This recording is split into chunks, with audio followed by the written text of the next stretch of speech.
Kesha, stop. Right. Now, will it fast travel? I got to get back to work last Waltham day for at least 5 weeks. You get back to work, sir. Thank you for stopping in and seeing Kesha. I appreciate you. I appreciate you. A 2.5-minute ad break is starting. Thanks for sticking with us through the break. Ads help support my content. Consider subscribing to remove ads and support the stream. So that's what the bot says. It says I can change what it does say, but oh well. Oh well.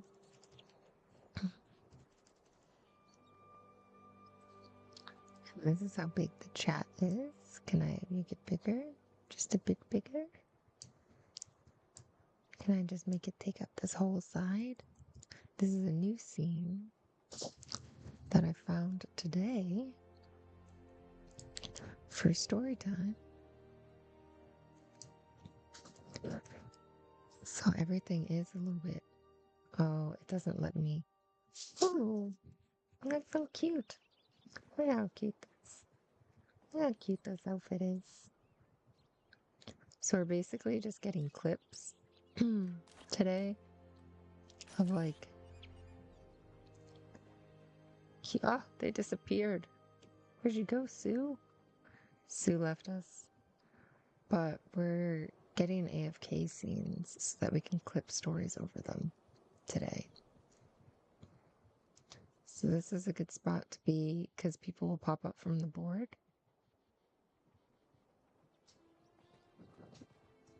It's just pretty in general.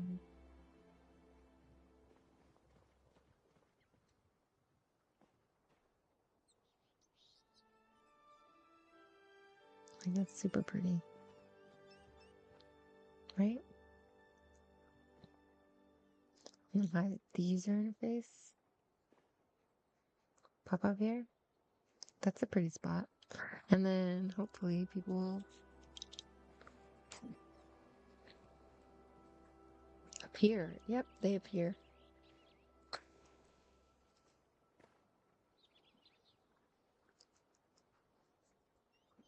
They just float on through.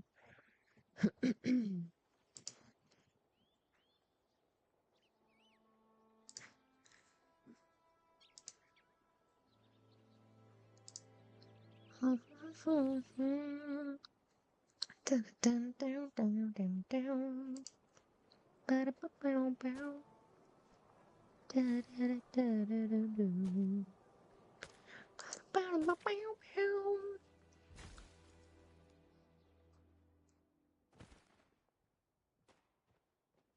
I don't know if Saribot lied about this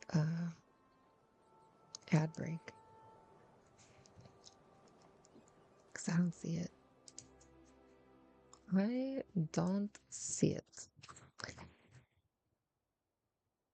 But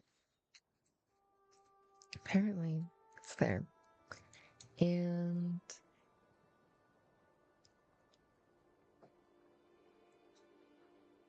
today we're just going to be trying to find AFK scene clips so we can do story time over it.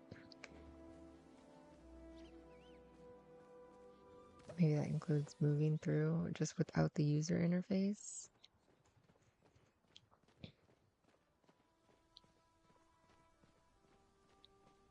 Maybe it includes following a snail. There's not going to be a lot of progress. There might be people that pop up, you can see their username. Oh, the snail went away. Like this lady cutting down trees.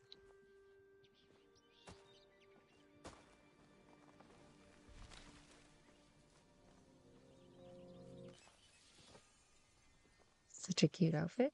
I don't know if my character like walks around with a camera. That would be hilarious.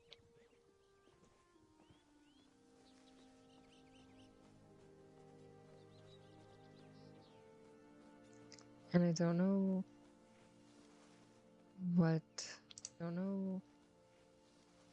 if If you can hear the gameplay. If you can hear the gameplay. But there's an echo. If you can hear the gameplay. But there's an echo. If you can hear the gameplay. But there's an echo. Where's the echo coming from?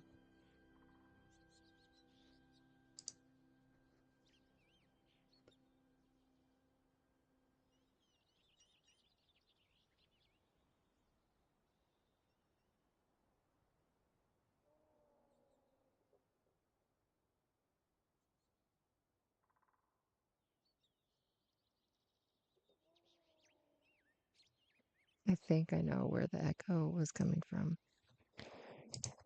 Desktop audio is active and YouTube Live is active.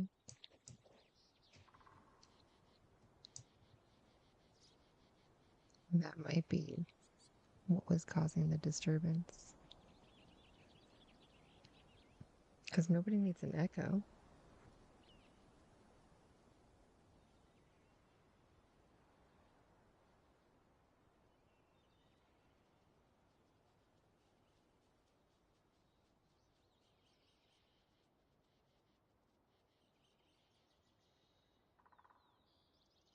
And then the mic is picking up.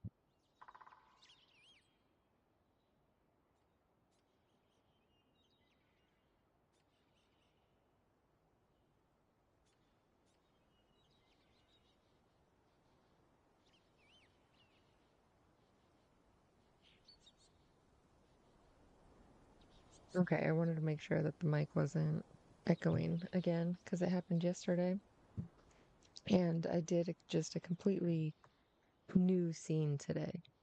So I didn't want that to be a bother. I didn't want that to be a bother at all. But when I was looking at the different scenes, I saw this one and I was just like, you know what?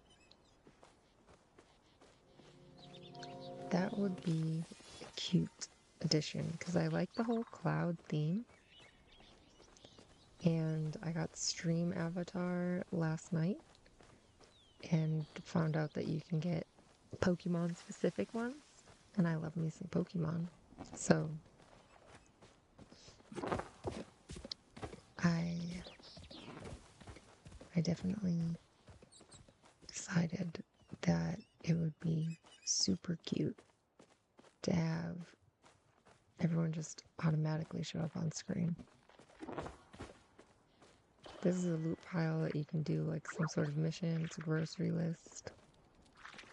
We already did it. And there's a flare going off. I don't know what's going on over there. Oh, I can't hear the gameplay audio because I don't have my headphones on. That makes sense. Oh, it's a flare tree. Is anybody here? Hello? Anybody here? With a flare tree? Oh, yes, you are.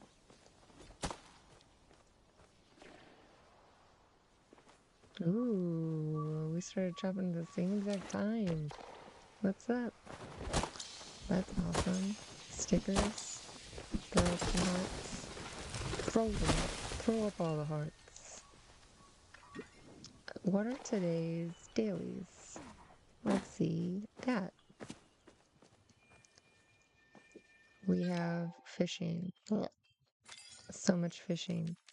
So, striped sturgeon and cantankerous koi.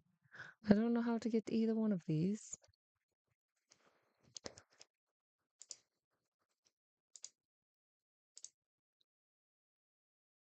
And I think that Saribot is lying to me about when the ads are starting, but whatever. I'm going to make this chat thing smaller and make the chat slightly smaller here.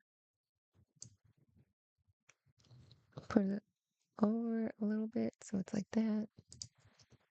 Yeah, I think that I like that better.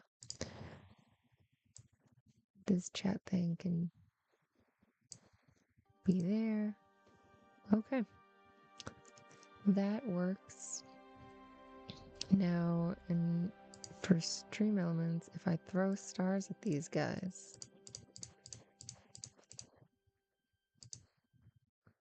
they do pop up. Okay, you can see them over the gameplay. That's what I was. But you can't see them over the chat. So where would the chat need to go? Behind game capture? Okay. That works. I like it. I like it a lot.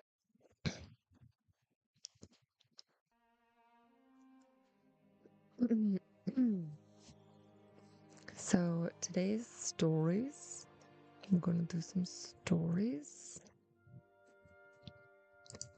And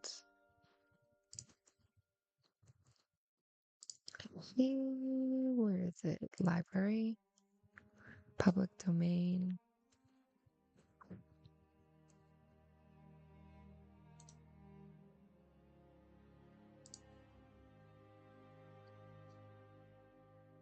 Public domain children's books. 20 stories with no copyright. Visit site.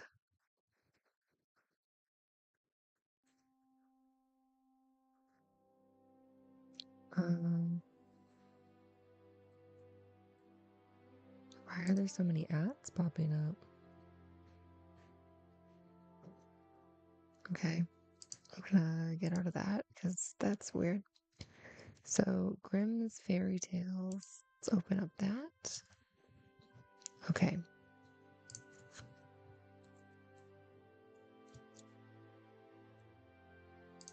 And we got through some of the stories already.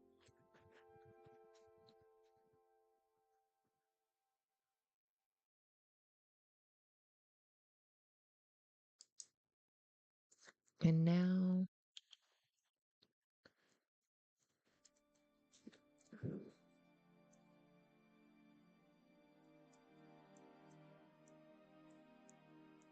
we're going to try a couple different ways to clip all of this.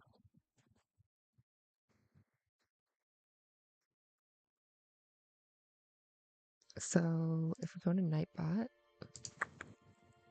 or Stream Elements, let's go to Stream Elements. Stream Elements. Stream Elements dashboard. Connect to Twitch. And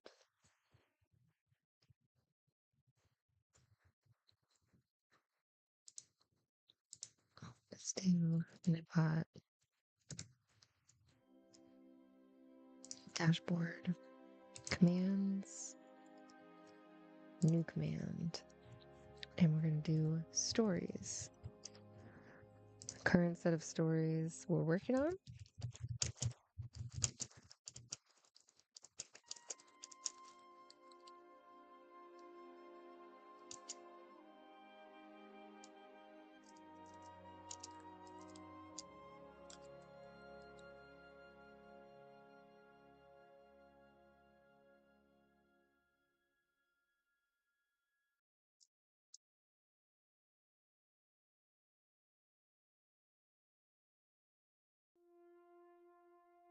Put the link in there.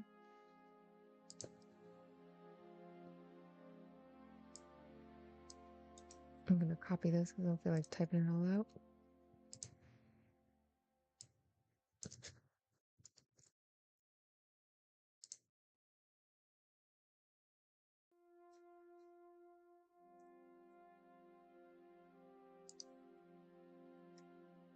Okay.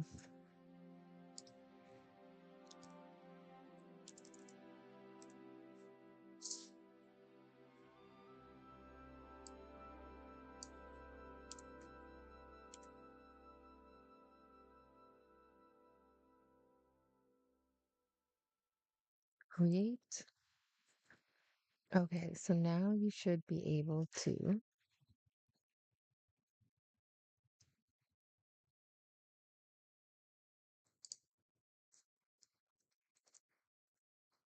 put stories in the chat and it should pop up.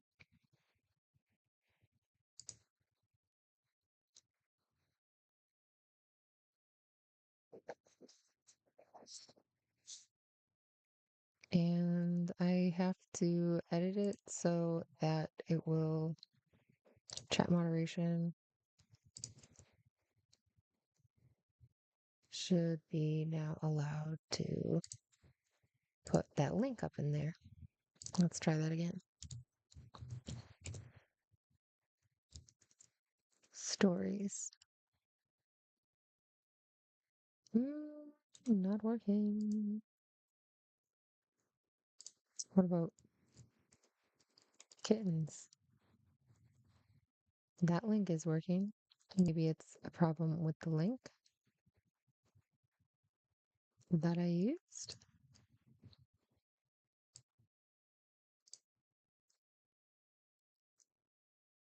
Try it again. Edit.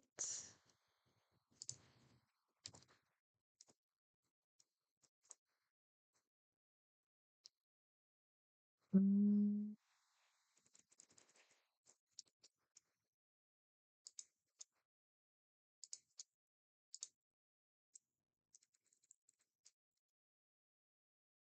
there really shouldn't be any problem with this link. So I'll update it and let's see if it will open up the link now. Stories. Wow, Nightbot, why won't you post the link?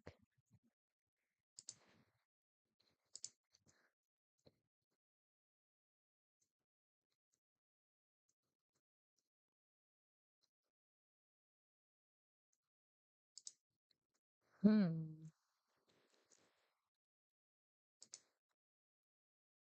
I must have link, like, have it somewhere else. Because let's see if it's allowed with Yubika Slay. Stories. Nope.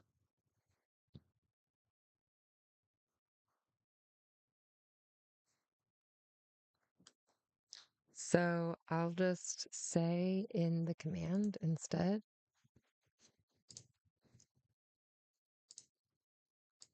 instead of posting the link there.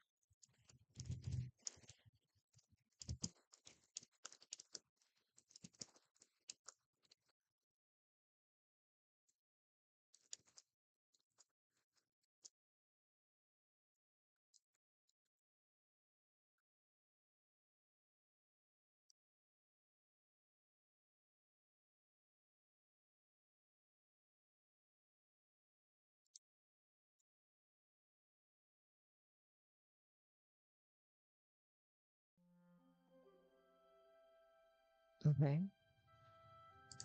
Now let's see what happens. Stories.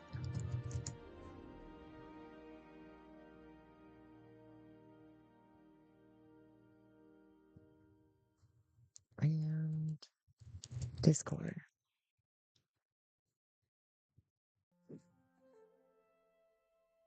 Okay. And then it should open up. It should open up there.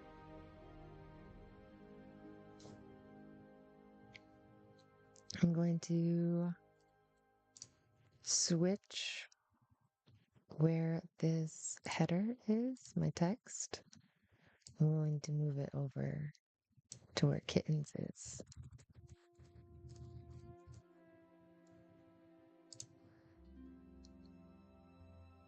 Your text.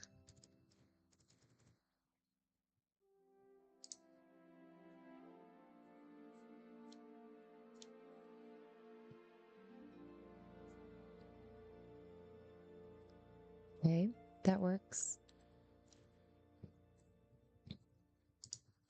And then the chat, I'm going to move that whole thing down just a bit.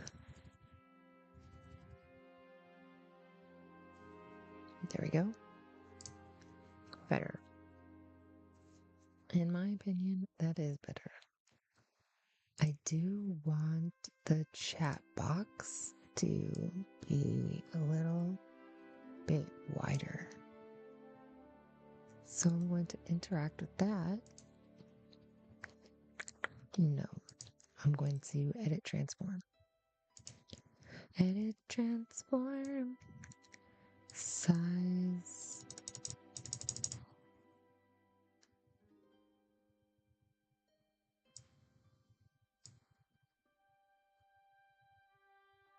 Just increasing a little bit. Not too much.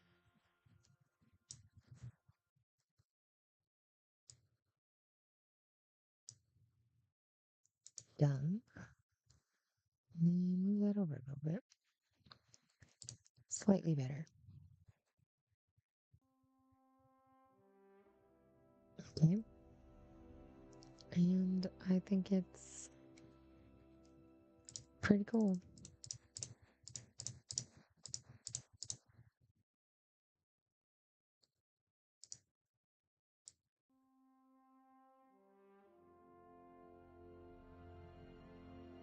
Yeah, little baby cat.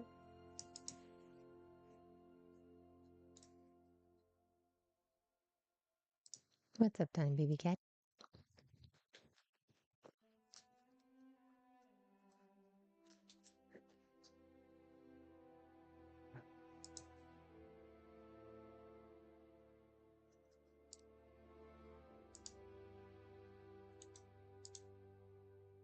What's up, tiny baby cat? Are you alright? Is your tummy okay? Feeling alright? This one has had an interesting journey with their tummy. So these are the fish that we need to go get. I don't know where to get either of these fish.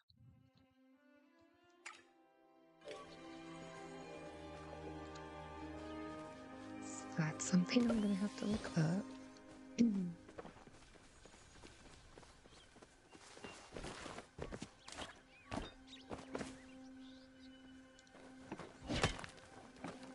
don't know where to get them at all.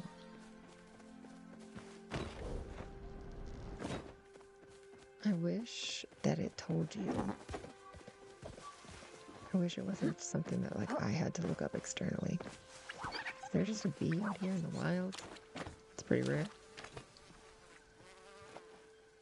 You have to cut down trees to get those bad bees.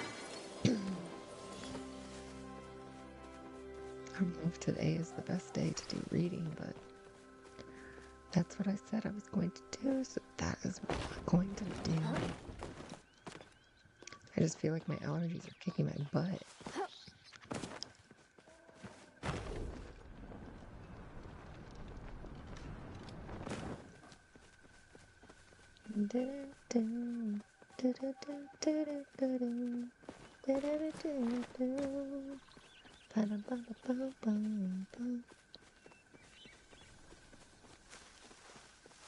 This is a pretty spot.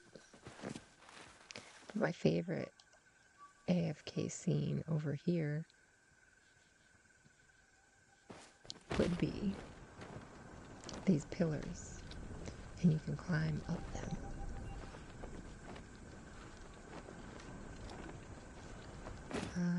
Where's the ivy? Here it is.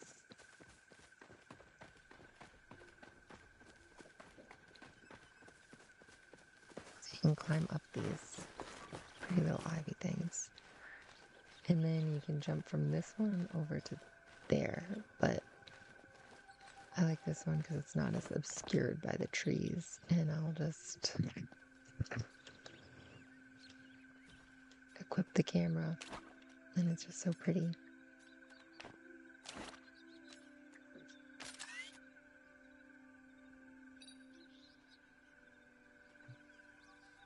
I just think it's so pretty.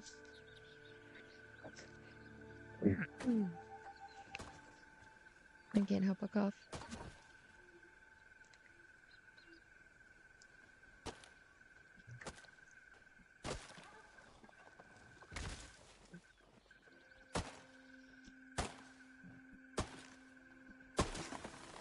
We already covered a lot of the stories. And so now we're going to cover the ones that we haven't completed yet, obviously. That's probably how it would always work, you know? So let's see what page in my little Handy dandy notebook. Okay, the last one was the dog and the sparrow, and the story is effed up, so we're not going to do that one ever.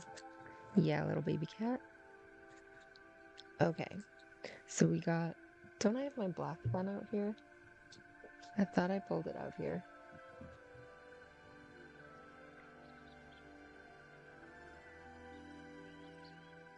Oh, here it is. I found it.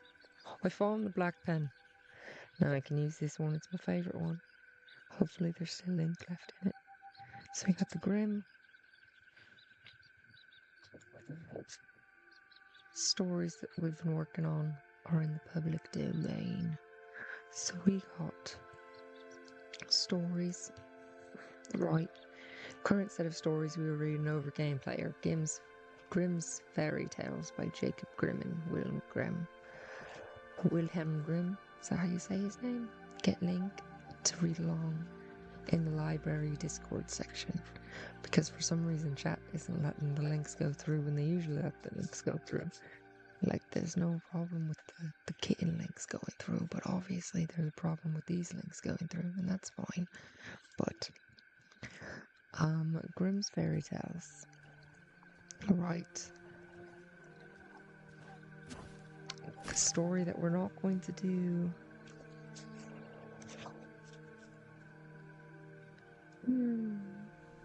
Story that we're not going to do is The Dog and the Sparrow. Don't do The Dog and the Sparrow. It's effed up.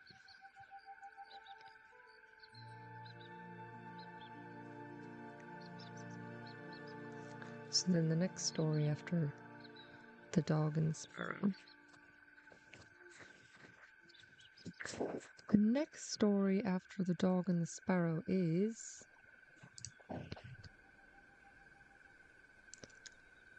The 12 Dancing Princesses. The 12. Should I do a different accent for all of the stories? The 12. Hopefully I can be consistent with the accent throughout the story. Dancing Princesses. The Fisherman and His Wife.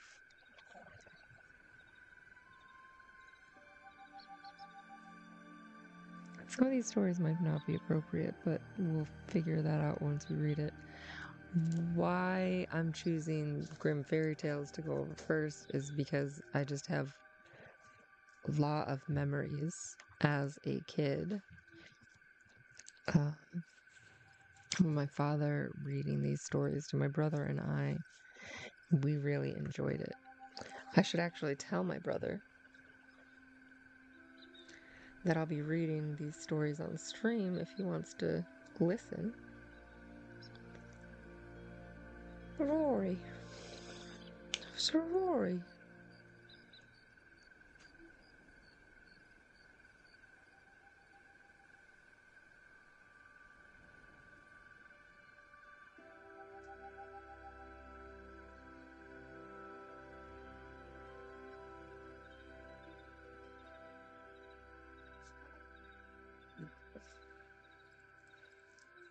These kittens are positively crazy. They're just crazy.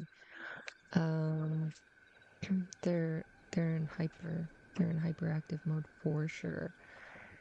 So let's see. There's something that I didn't start. I didn't start Nitro today, and I would like to keep everything running smoothly. So let's activate Nitro. Let's keep the computer cool. All right.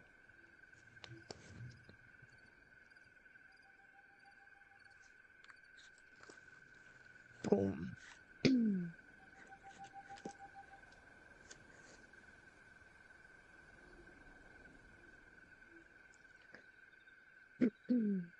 An ad break is starting. I did take allergy medicine today, so that should help me out a lot if it's allergies bothering me. If it's not that, then I fear that I didn't actually avoid getting sick, which happens a lot. Okay, Fisherman and his wife.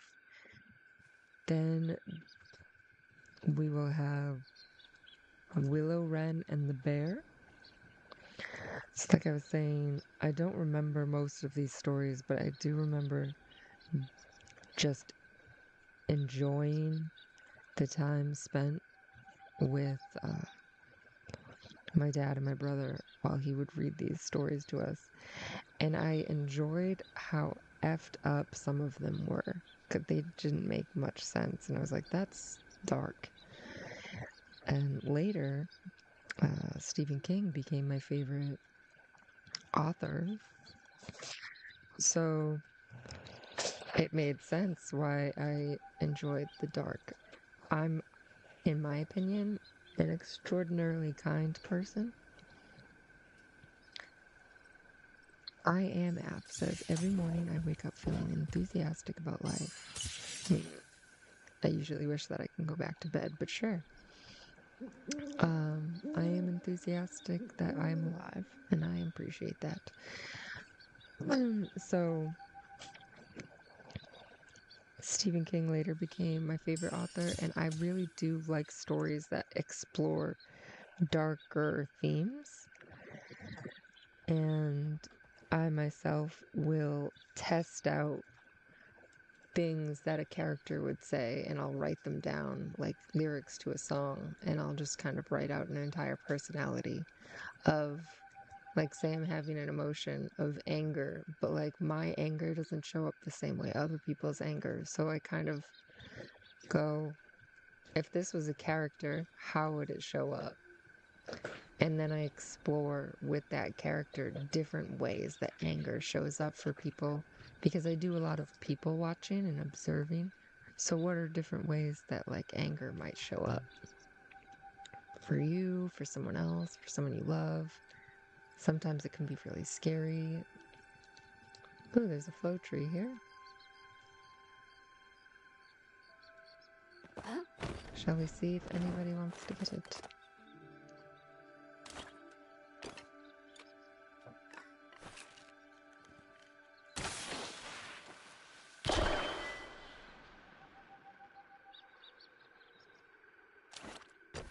Keep an eye out on it.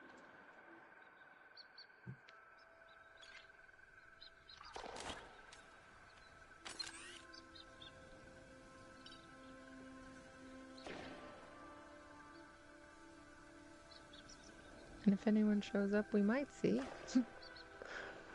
But usually nobody ends up really showing up during the day for these flow trees.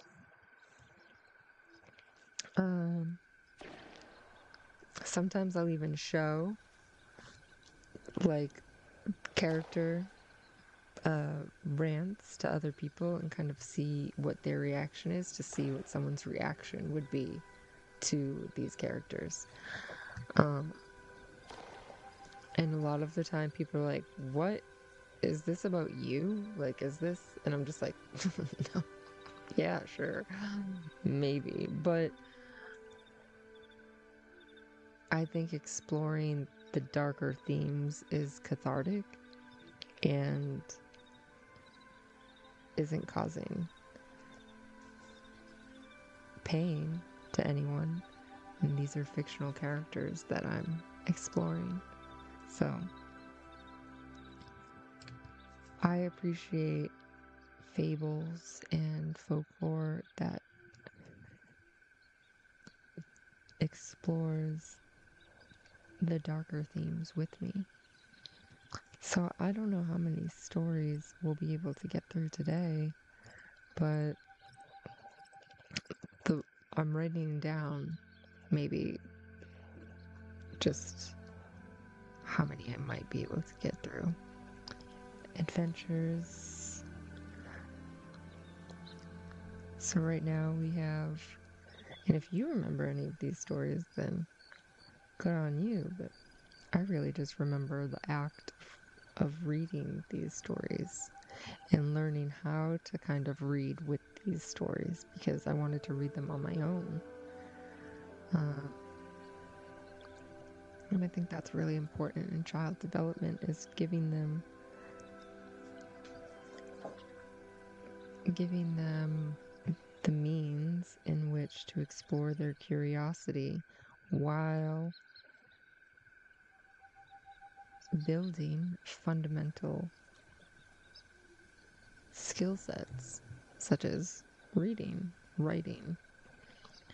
And so I was really lucky where my family noticed that these were things that I like to do and would give me exercises to maybe write or create my own story. Not that they went anywhere, they were just, like you look back on it and you're like, oh, I really liked that. But what they were trying to do is just keep you occupied for a couple hours, and that's fine. But my dad played a lot of card games with us, and I really appreciated that because those were super fun. And my brother and I would create games then on our own. I just think interactive play that is like away from tablets and computers can be super beneficial. So we have the 12 Dancing Princesses, Fisherman and His Wife, Willow Wren and the Bear, Frog Prince, Cat and Mouse in Partnership, The Goose Girl, Adventures of, how do I say that? Chanticleer and Partlet. So sometimes I might just change the names because I can't say it. So I'm going to call this guy Chance. And Partlet. Rapunzel. Fundevogel. Valiant Little Tailor. Okay. So the gameplay itself and the audio should be streaming directly to YouTube without all of the extra Streamlabs stuff.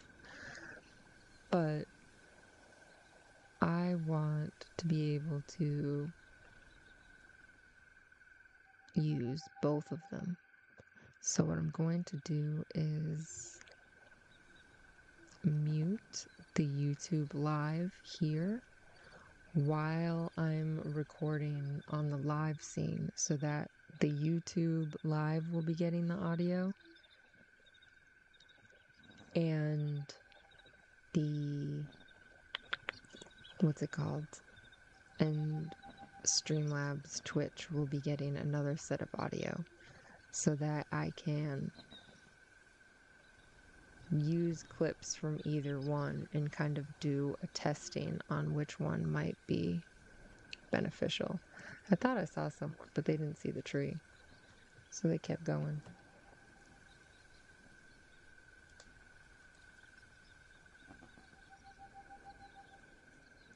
Flow tree, flow tree. Let's pull up these stories. All right, we got the 12 Dancing Princesses first.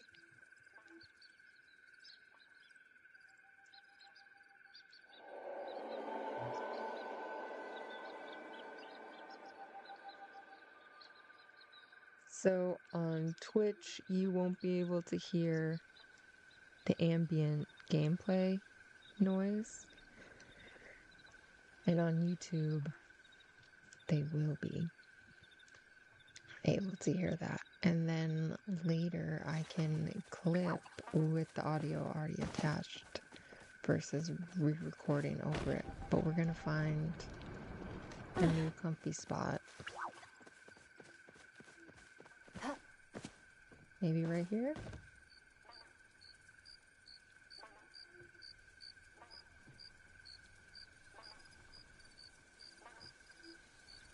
No. Sit. And then camera.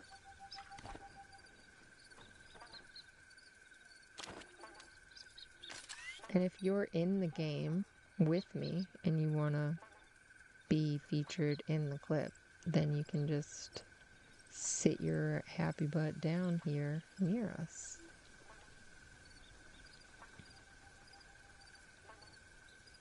Okay, so let me mute YouTube Live here. And that should be good. The mic is still going. Desktop audio is also muted.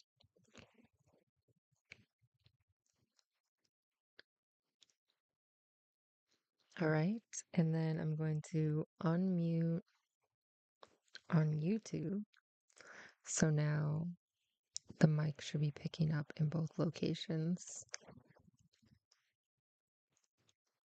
Then we're going to open up the story and we're going to start reading The 12 Dancing Princesses. First, I'm going to take a sip of this.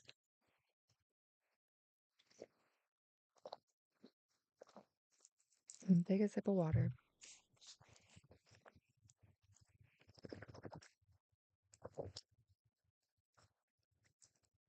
Right. Um, you know what? To make it easier for me to edit, I'm going to put another header. Okay, my text I'm going to copy, right? And then I'm going to paste, duplicate. I'm going to put it here. Um, I'm going to open. That one says stories. Oh, it's right on top of it, probably. This one says stories. Okay. So then I'm going to put the 12 dancing princesses.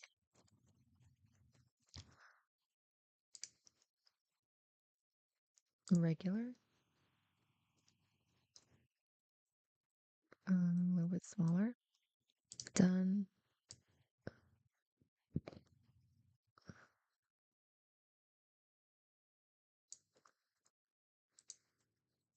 Okay.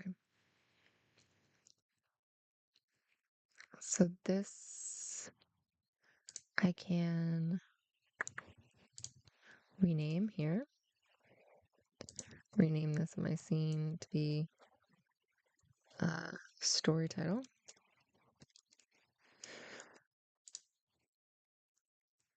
Rename this one to be stories. Rename this one to be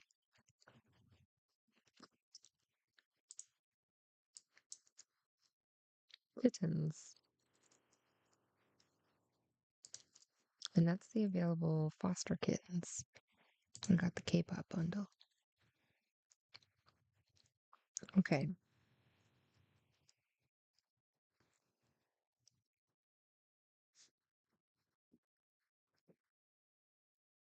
What are you two babies doing over here?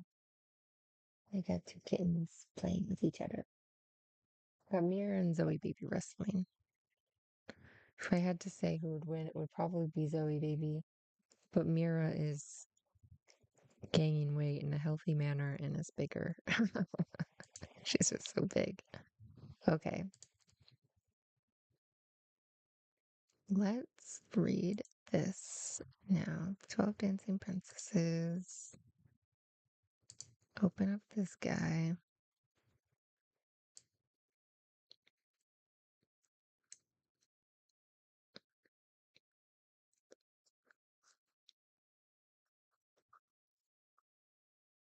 There was a king who had 12 or how should I start it? What is it?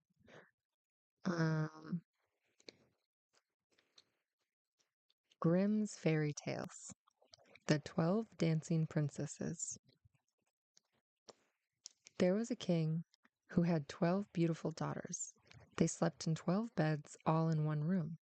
And when they went to bed, the doors were shut and locked up. But every morning their shoes were found to be quite worn through, as if they had been dancing in them all night, and yet nobody could find out how it happened, or where they had been. Then the king made it known to all the land that if any person could discover the secret and find out where it was that the princesses danced in the night, he should have the one he liked best for his wife, and should be king after his death. But whoever tried and did not succeed after 3 days and nights should be put to death. A king's son soon came. He was well entertained, and in the evening was taken to the chamber next to the one where the princesses lay in their 12 beds. There he was to sit and watch where they went to dance, and in order that nothing might pass without his hearing it, the door of his chamber was left open. But the king's son soon fell asleep, and when he awoke in the morning, he found that the princesses had all been dancing, for the soles of their shoes were full of holes. The same thing happened the second and third night, so the king ordered his head to be cut off. After him came several others, but they had all the same luck, and all lost their lives in the same manner. Now it chanced that an old soldier who had been wounded in battle and could fight no longer passed through the country where the king reigned, and as he was traveling through a wood, he met an old woman who asked him where he was going. "I hardly know where I am going, or what I had better do," said the soldier, "but I think I should like very well to find out where it is that the princesses dance, and then in time I might be the king." "Well," said the old dame, "that is no very hard task. Only take care not to drink any of the wine which one of the princesses will bring to you in the evening, and as soon as she leaves you, pretend to be fast asleep." Then she gave him a cloak and said, "As soon as you put that on, you will become invisible, and you will then be able to follow the princesses wherever they go." When the soldier heard all this good counsel, he determined to try his luck. So he went to the king and said he was willing to undertake the task. He was as well received as the others had been, and the king ordered fine royal robes to be given him. And when the evening came, he was led to the outer chamber. Just as he was going to lie down, the eldest of the princesses brought him a cup of wine, but the soldier threw it away secretly, taking care not to drink a drop. Then he laid himself down on his bed, and in a little while began to snore very loud, as if he was fast asleep. When the 12 princesses heard this, they laughed heartily, and the eldest said, "This fellow, too, might have done a wiser thing than lose his life in this way." Then they rose up and opened their drawers and boxes and took out all of their fine clothes and dressed themselves at the glass and skipped out about as if they were eager to begin dancing. But the youngest said, "I don't know how it is. While you are so happy, I feel very uneasy. I am sure some mischance will befall us." "You simpleton," said the eldest, "you were always afraid. Have you forgotten how many kings' sons have already watched in vain? And as if for this soldier, and as for this soldier, even if I had not given him his sleeping draught, he would have slept soundly enough." When they were all ready, they went and looked at the soldier, but he snored on, and did not stir hand or foot, so they thought they were quite safe. And the eldest went up to her own bed and clapped her hands, and the bed sank onto the floor, and a trap door flew open. The soldier saw them going down through the trap door one after the other, the eldest leading the way. And thinking he had no time to lose, he jumped up, put on the cloak which the old woman had given him, and followed them. But in the middle of the stairs he trod on the gown of the youngest princess, and she cried out to her sisters, "All is not right. Someone took hold of my gown." "You silly creature," said the eldest. "It is nothing but a nail in the wall." Then down they all went, and at the bottom they found themselves in a most delightful grove of trees, and the leaves were all of silver and glittered and the soldier wished to take away some token of the place, so he broke off a little branch, and there came a loud noise from the tree. Then the youngest daughter said again, "I am sure all is not right. Did you not hear that noise? That never happened before." But the eldest said, "It is only our princess. It is only our princes who are shouting for joy at our approach." Then they came to another grove of trees, where all the leaves were of gold, and afterwards to a third, where the leaves were all glittering diamonds. And the soldier broke a branch from each, and every time there was a loud noise, which made the youngest sister tremble with fear. But the eldest still said it was only the princess who were crying for joy. So they went on till they came to a great lake, and at the side of the lake there lay 12 little boats with 12 handsome princes in them, who seemed to be waiting there for the princesses. One of the princesses went into each boat, and the soldier stepped into the same boat with the youngest. As they were rowing over the lake, the prince who was in the boat with the youngest and the soldier said, "I do not know why it is, but though I am rowing with all my might, we might not get on so fast as usual, and I am quite tired. The boat seems very heavy today." "It is only the heat of the weather," said the princess. "I feel it very warm too."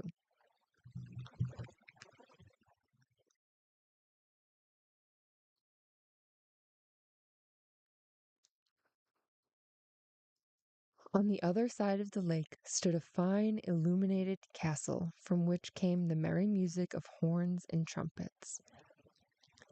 There they all landed and went into the castle, and each prince danced with his princess, and the soldier, who was all the time invisible, danced with them too.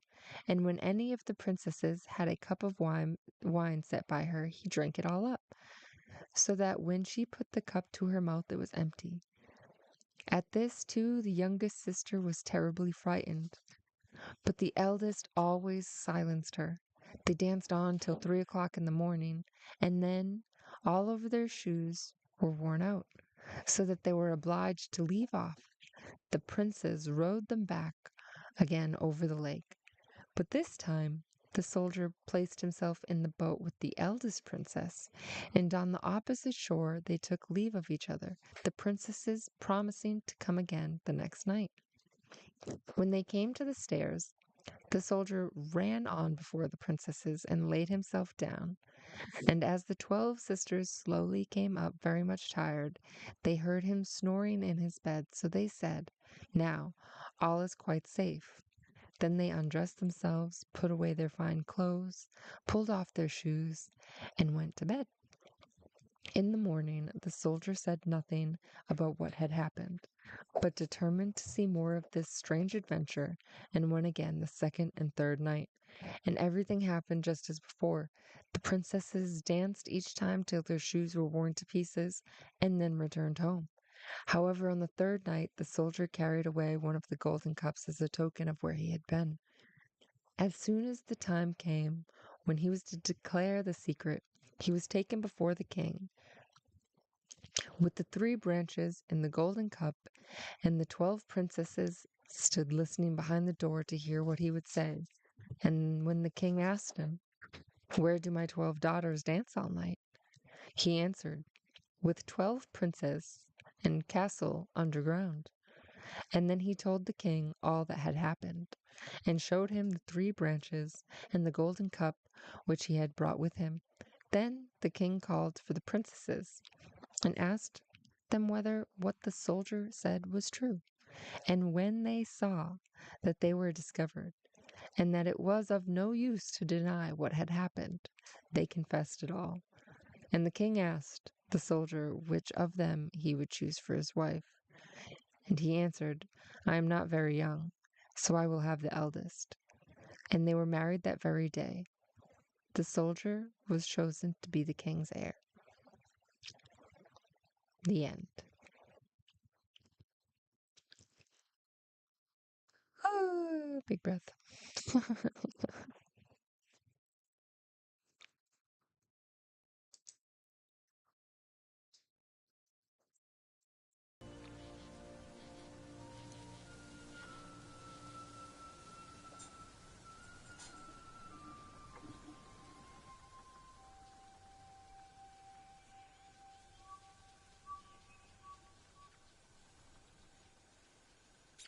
Okie dokie, artichoke. We're an hour in. We finished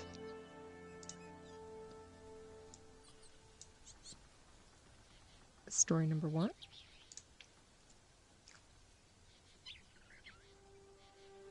What a success!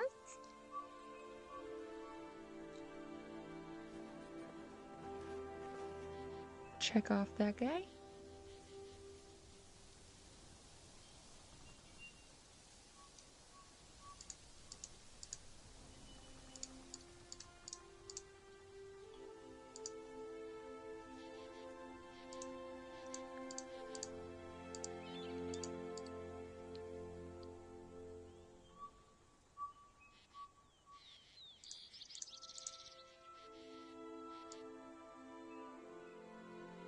I wonder if I could make it so that chat is able to interact with the stars and the bombs and place them down instead of me doing it.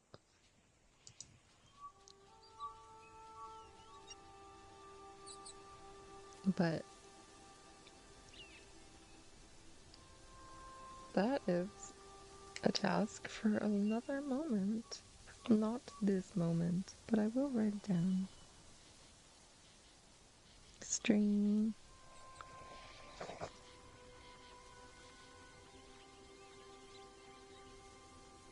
Can chat interact with stream avatar to drop stars and bombs.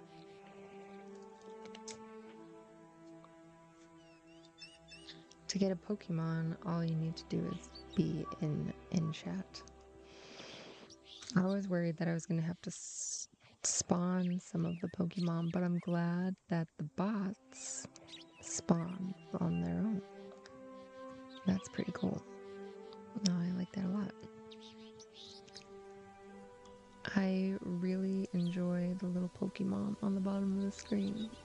I have bongo cats up there usually, but this is super cute. It's super, super cute. So, what I'm going to do now is take a quick break.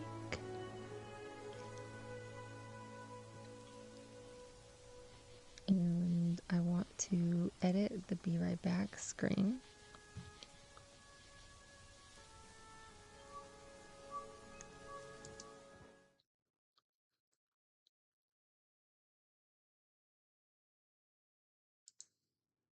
So we're in the be right back screen. And there is a game.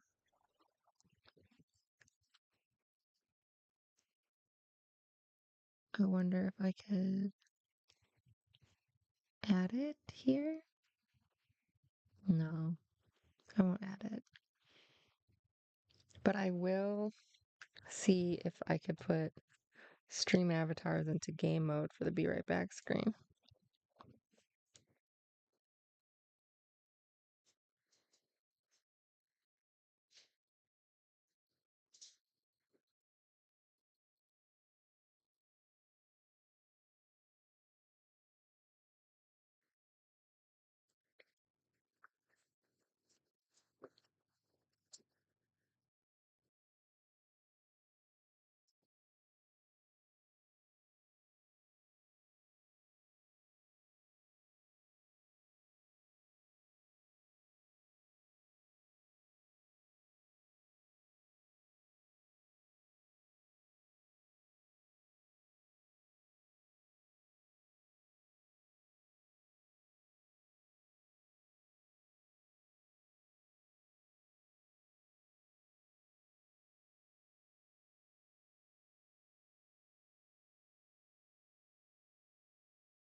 Okie Mm. Thank you for the lurk.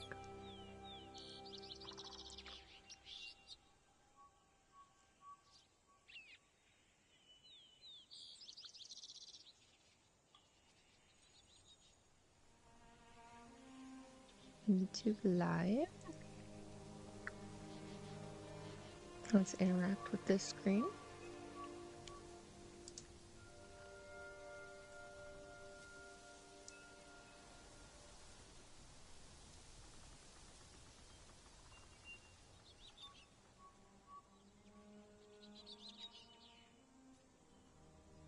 Okay.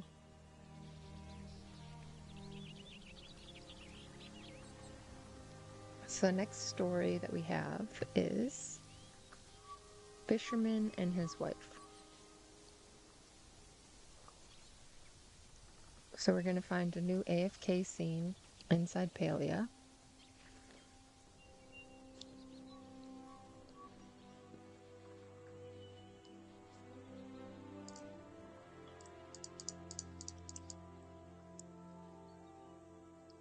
Hi, Genu, you cute baby.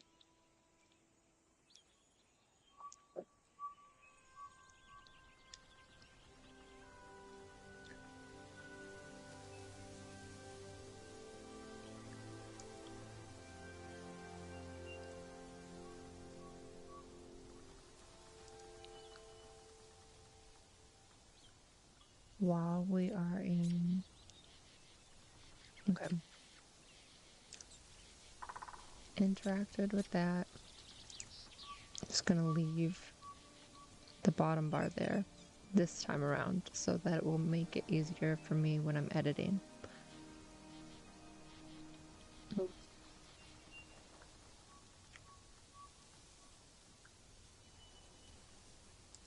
Is it not in theater mode though?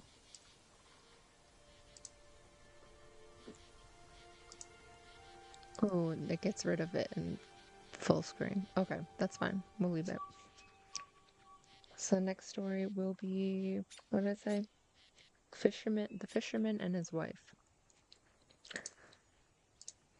So let's update that title.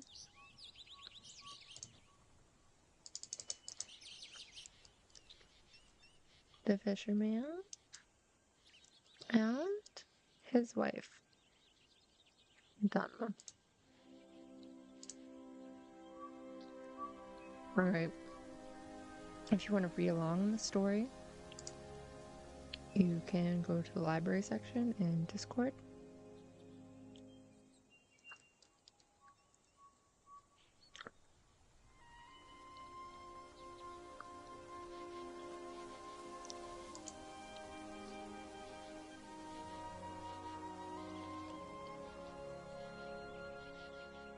Um,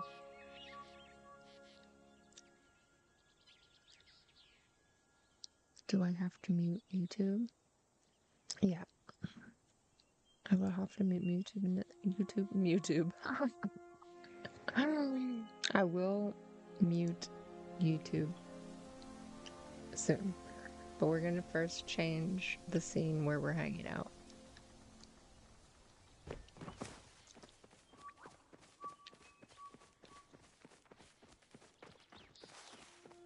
Looking for a spot. Maybe over by Tamlet's house. Maybe we'll just sit inside her house. Oh, the door is fixed. The door was glitched for a while.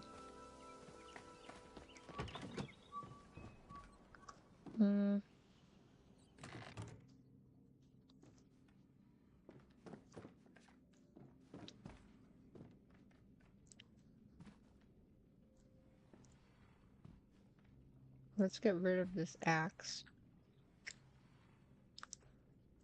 Okay.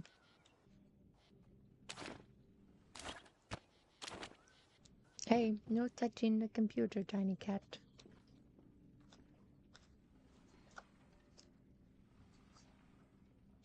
I just had a cough drop because I think I am getting sick.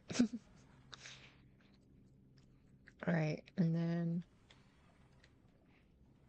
going to put it into camera mode. Ooh, that looks cool. But we're going to go this direction.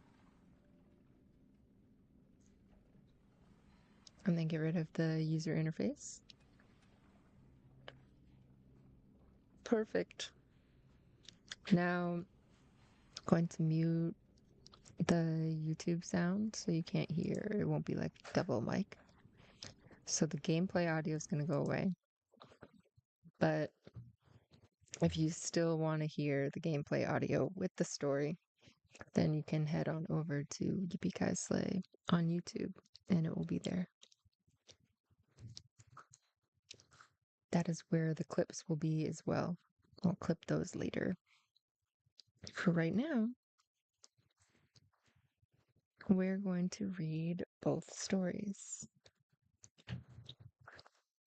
Oh, we're going to read this one story on to both platforms. And then we'll be able to clip it in two separate ways. One with the Streamlabs extra kerfuffle, and then the other way without it. Just clean. Do some A/B testing. All right. Grimm's Fairy Tales. The Fisherman and His Wife. There was once a fisherman who lived with his wife in a pigsty close by the seaside. The fisherman used to go out all day long a-fishing, and one day he sat on the shore with his rod, looking at the sparkling waves and watching his line. All of a sudden, his float was dragged away deep into the water, and in drawing it up he pulled out a great fish. But the fish said, "Pray, let me live on. I'm not a real fish. I'm an enchanted prince. Put me in the water again and let me go." "Oh, ho," said the man, "you need not make so many words about the matter. I will have nothing to do with the fish that can talk. So swim away, sir, as soon as you please." Then he put him back into the water, and the fish darted straight down to the bottom and left a long streak of blood behind him on the wave. When the fisherman went home to his wife in the pigsty, he told her how he had caught a great fish, and how it had told him it was an enchanted prince, and how, on hearing it speak, he had let it go again. "Did not you ask it for anything?" said the wife. "We live very wretchedly here in this nasty, dirty pigsty.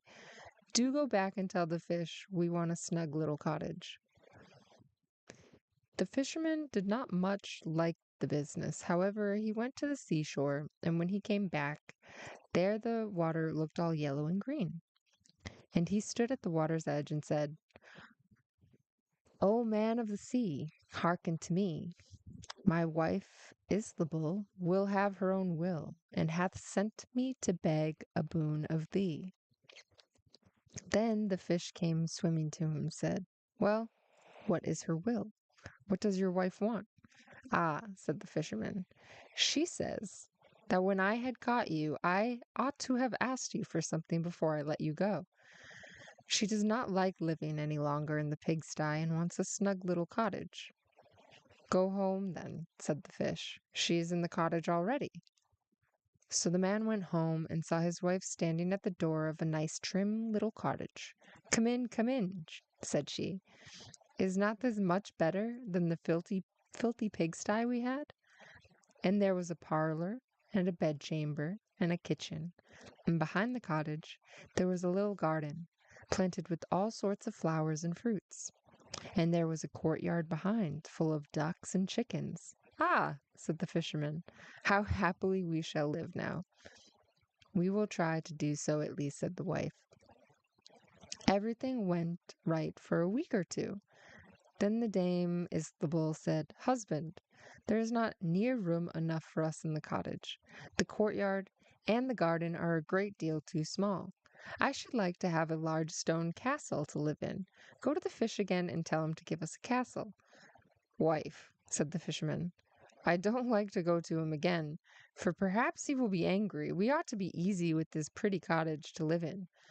Nonsense, said the wife. He will do it very willingly, I know. Go along and try.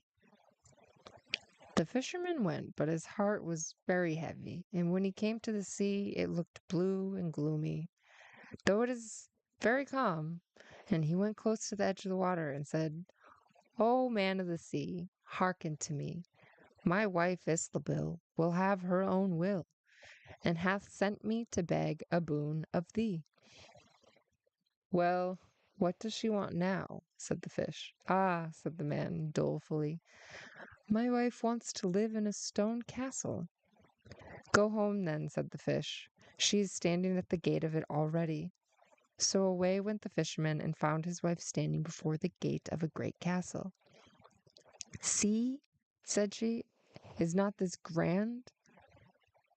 With that, they went into the castle together, and found a great many servants there, and all the rooms richly furnished, full of golden chairs and tables.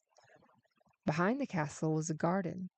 Around it was a park half a mile long, full of sheep, goats, hares, deer, and in the courtyard were stables and cow houses. Well, said the man, now we will live cheerful and happy in this beautiful castle for the rest of our lives. Perhaps we may, said the wife, but let us sleep upon it before we make up our minds on that. So they went to bed. The next morning, when Dame Islabil woke, it was broad daylight, and she jogged the fisherman with her elbow, and said, Get up, husband, and bestir yourself, for we must be king of all the land. Wife, wife, said the man, why should we wish to be king? I will not be king. Then I will, she said. But wife, said the fisherman, how can you be king? The fish cannot make you king. Husband, said she, say no more about it, but go and try. I will be king. So the man went away quite sorrowful to think that his wife should want to be king. This time the sea looked a gray, dark color and was overspread with curling waves and the ridges of foam as he cried out, O man of the sea, hearken to me. My wife Islabil will have her own will, and hath sent me to beg a boon of thee. Well, well, what would she have now? Said the fish. Alas, said the poor man, my wife wants to be king. Go home, said the fish. She is king already. Then the fisherman went home, and as he came close to the palace, he saw a troop of soldiers and heard the sounds of drums and trumpets. And when he went in, he saw his wife sitting on a throne of gold and diamonds, with the golden crown upon her head. And on each side of her stood 6 fair maidens, each a head taller than the other. Well, wife, said the fisherman, are you king? Yes, she said, I am king. And when he had looked at her for a long time, he said, Ah, wife, what a fine thing it is to be king. Now we shall never have anything more to wish for as long as we live. I don't know how that may be, she said. Never is a long time. I am king, it is true, but I begin to be tired of that and think I should like to be emperor. Alas, wife, why should you wish to be emperor? Said the fisherman. Husband, said she, go to the fish. I say I will be emperor. Ah, wife, replied the fisherman, the fish cannot make an emperor, I am sure, and I should not like to ask him for such a thing. I am king, said Islabil, and you are my slave, so go at once. So the fisherman was forced to go, and he muttered as he went along, This will come to no good. It is too much to ask. The fish will be tired at last, and then we shall be sorry for what we have done. He soon came to the seashore, and the water was quite black and muddy, and a mighty whirlwind blew over the waves and rolled them about. But he went near to the water's brink and said, O man of the sea, hearken to me. My wife Islabil will have her own will, and hath sent me to beg a boon of thee. What would she have now? Said the fish. Ah, said the fisherman, she wants to be emperor. Go home, said the fish. She is emperor already.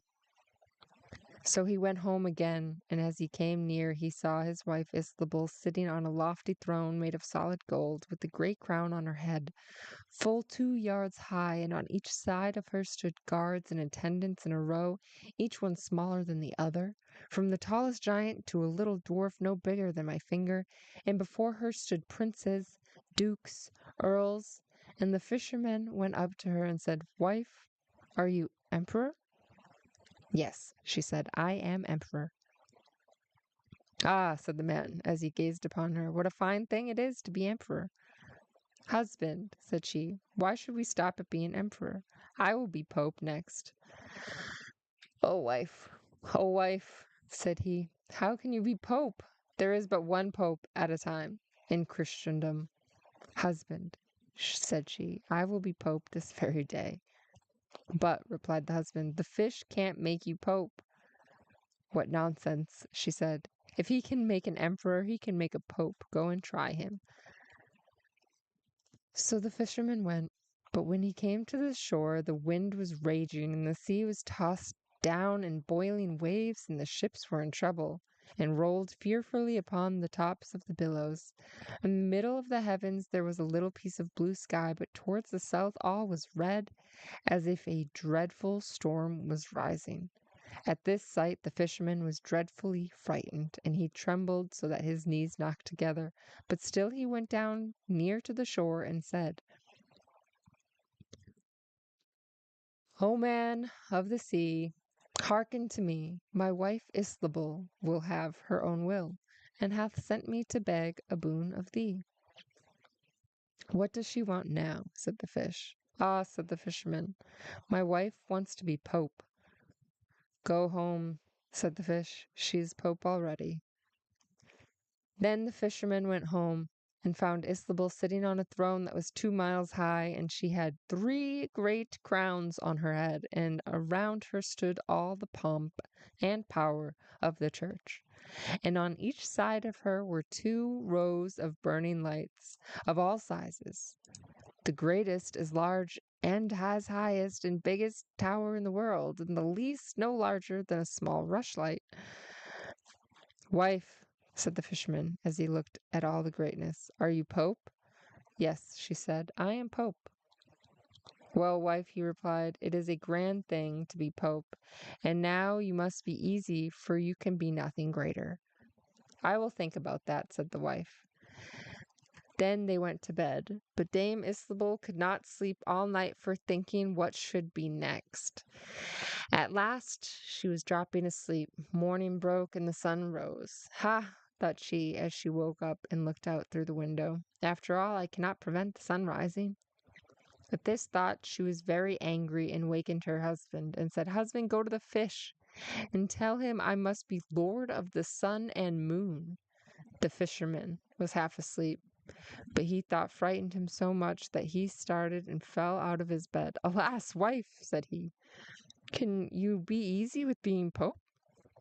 No, she said, I am very uneasy. As long as the sun and moon rise without my leave, go to the fish at once.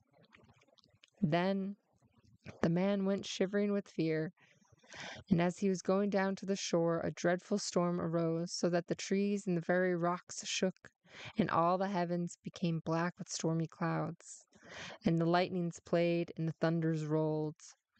And you might have seen in the sea great black waves swelling up like mountains with crowns of white foam upon their heads. And the fisherman crept towards the sea and cried out, as well as he could, O man of the sea, hearken to me. My wife Isabel will have her own will, and hath sent me to beg a boon of thee.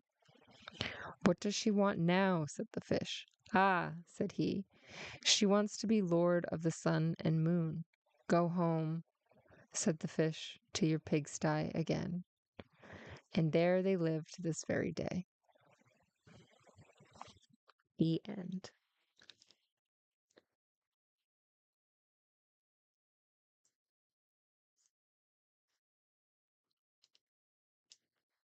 Well,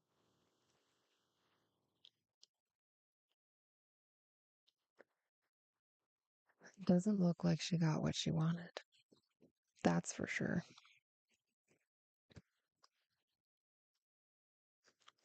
I want to try something out real quick. I wonder if people do like a comment on it.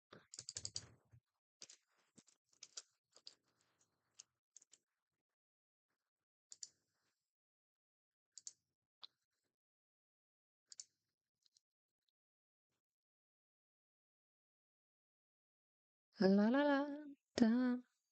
Looking it up. The fisherman and his wife entering into ChatGPT.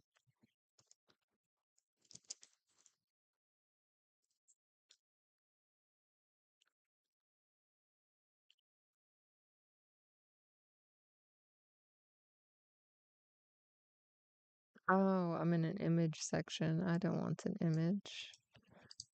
I want new chat.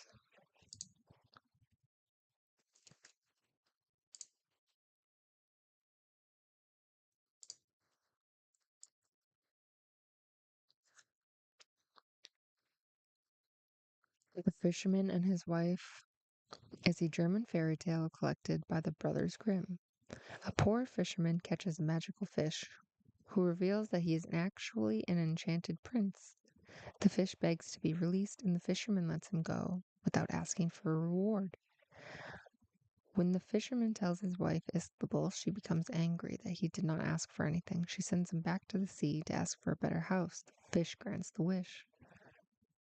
Isabel is never satisfied. She repeatedly demands more power and status. A cottage becomes a fine house. A house becomes a castle. She becomes a queen. She becomes an empress. She becomes a pope.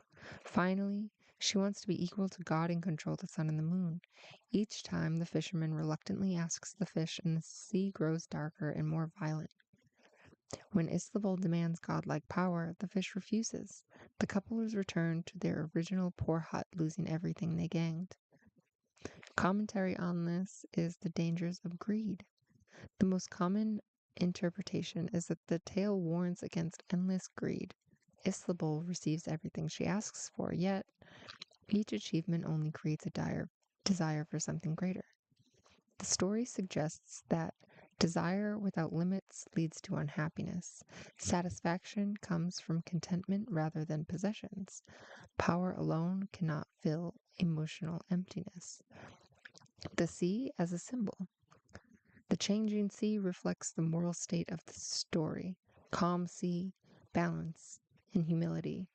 Rough sea, growing greed and disorder. Violent storm, crossing moral boundaries. The sea acts almost like a conscience, showing the natural world is disturbed by this excessive ambition. The fisherman's role. The fisherman is often viewed as passive. He knows his wife demands are unreasonable, but continues to obey her. This raises an important question. Is he innocent? Some readers argue he shares responsibility because he repeatedly enabled her greed instead of refusing. Literary theory and deeper interpretations. Psychological theory. From a psychological perspective, Isabel represents insatiable desire. Her wish follows a pattern: material comfort, wealth, political power, religious authority, divine power.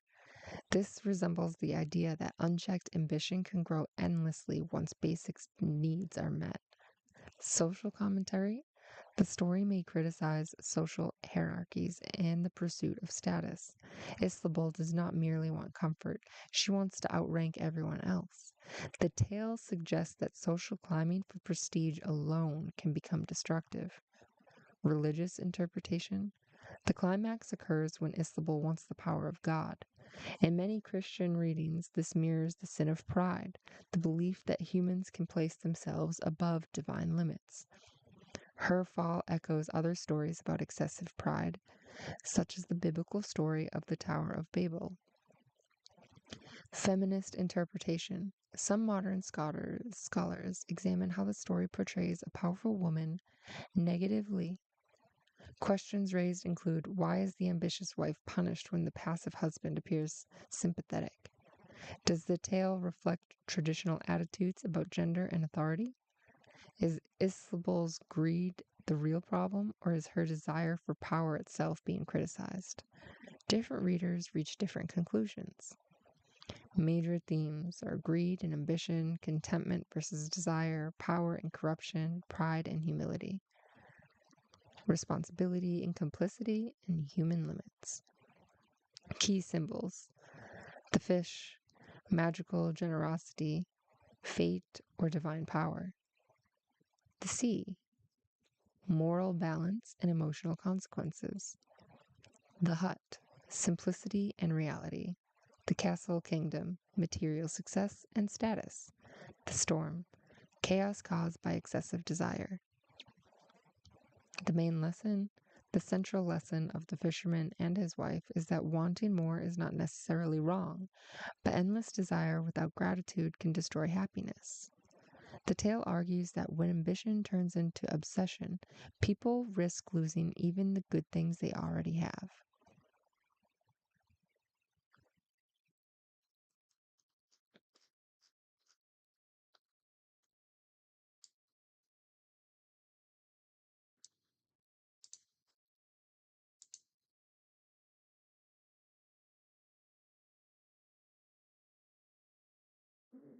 Okie dokie.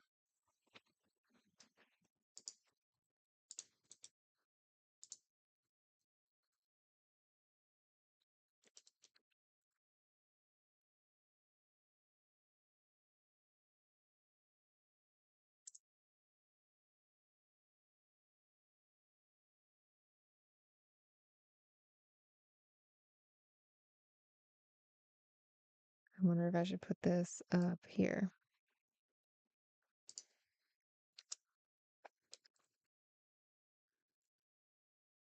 If you want to see all of the prompts, then I put it in library. I put like the first part, and you can enter in the prompt into your chat GPT and pretty much see the same thing, or it might come up with something different.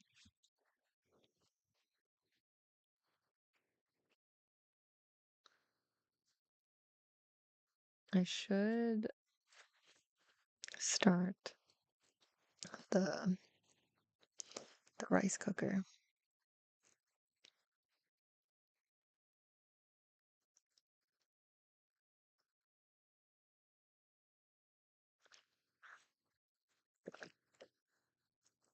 But we will change our scene for the next story.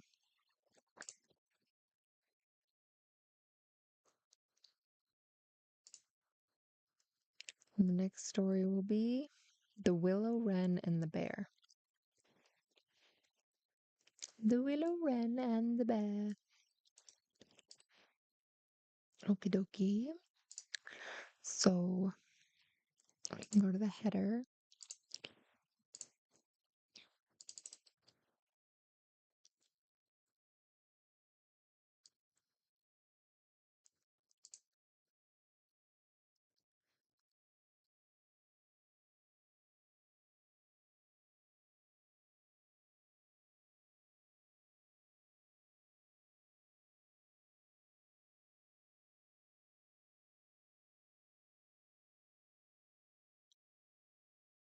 All right, went to the header, and now we're going to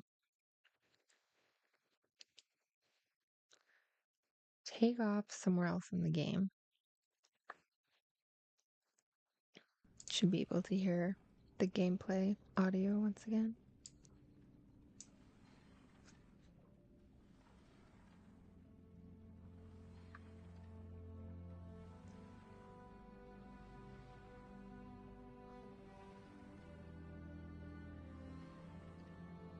Okay, we'll exit out of this. Where do I find a striped sturgeon?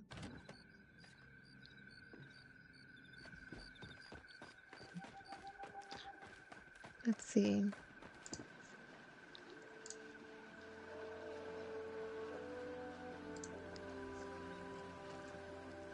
try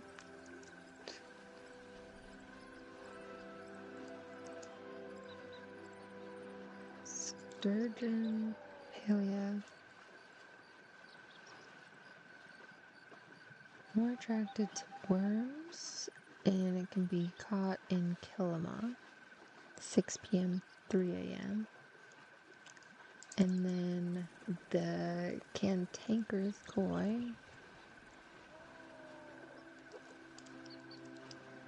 palia.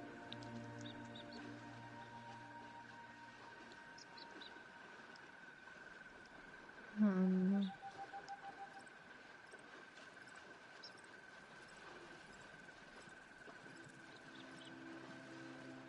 Uncommon fish in Kilima Valley, no bait. No bait in Kilima. Okay. That works. Let's see. Let's go update where we're lurking too, by the way.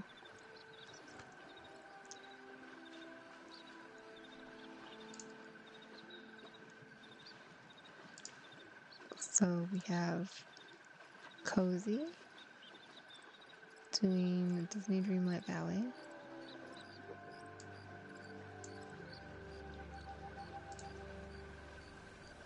Berna doing World of Warcraft. She has a subathon going on. Merciless Mercy. Nope, she's done. She's not on anymore.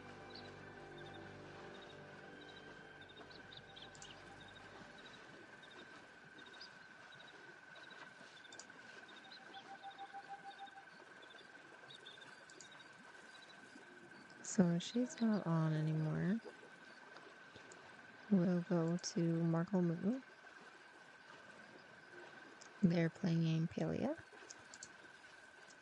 Sancho West playing Fortnite. Gerbertron playing Goblin Cleanup. And Classical doing a co-working stream.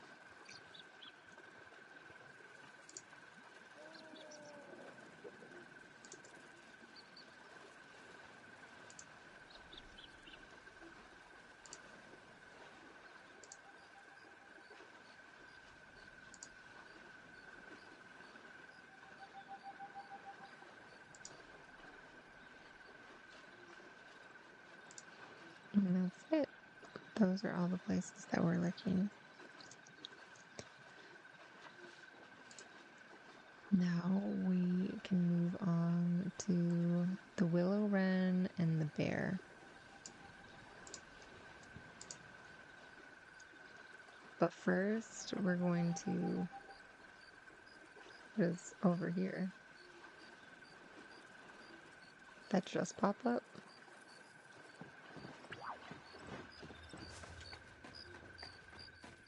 I wonder what it is. Oh. La, la, la, la, la. Is it the flow tree?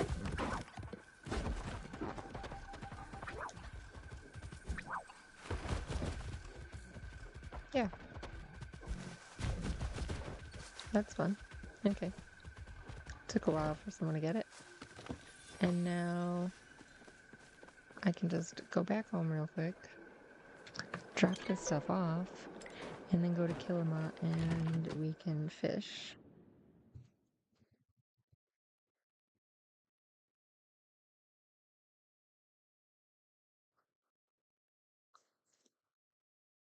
And then start clipping these stories once a heat advisory is in effect currently for where I am until 7 p.m.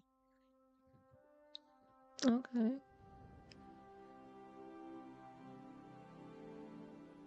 Whoa, Jack Nicholson got married? Dude's 89? That's wild. Good for you, guy. Good for you. Okay, let's drop this stuff off. and check if we have to put anything in all of these little cookeries. Okay. Oh, we need to water our apple trees for sure.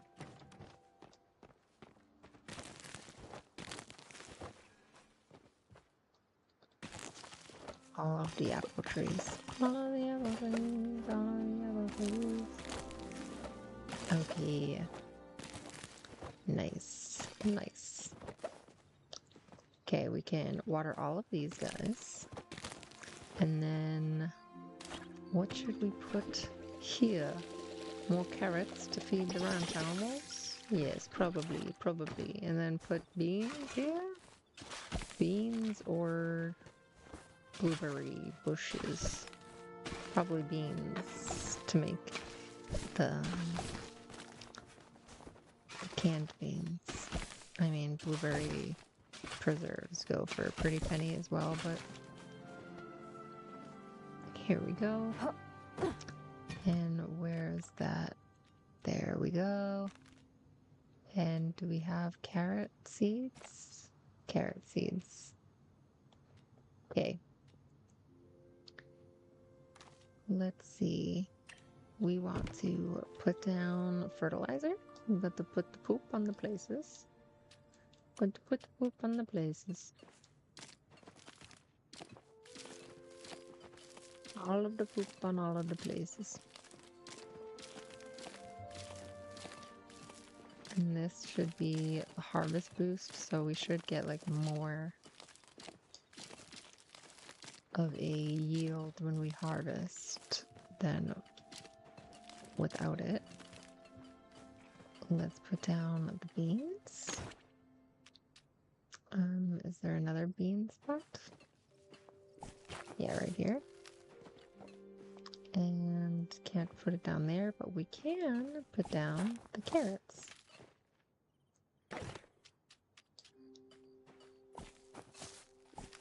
Then we can probably make carrot seeds.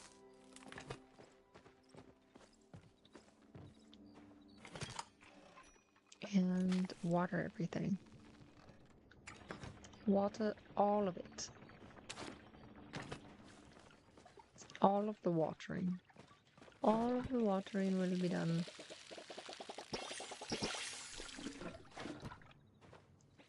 Very good, very good.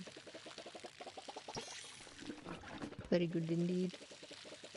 All of the watering, all of the watering, all of the watering, watering, watering, all of the watering. Apple plushie, we're wishing for an apple plushie, plushie. Apple plushie, we're wishing for an apple plushie, plushie, plushie, plushie. Okay, repair the tools. Okay, everything should be watered. We're good. Now let's see, do we need to, oh my gosh, I didn't realize that many ceramic bars in there. More ceramic bars. And we'll make some more glass. What are we crafting over here? Iron. I don't have any iron. We can do copper. We can take this out and we can make silver. Oh my god, my stomach is rumbling. Make some light bulbs. Okay, and then we want to do more planks for sure, for sure. All of the planks up in here, baby. All the planks up in here, baby. All of the planks up in here, baby. I know I should have done yard work this morning. Now there's the effing heat advisory. Boo! It was just so hard to get out of bed. I didn't end up getting out of bed until 7:30.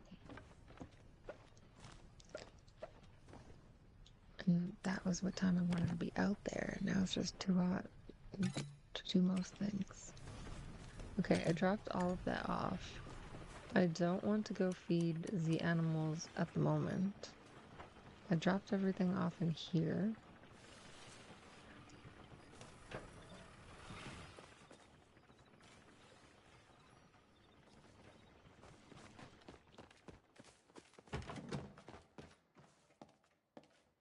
Oh, I can collect the celebration token.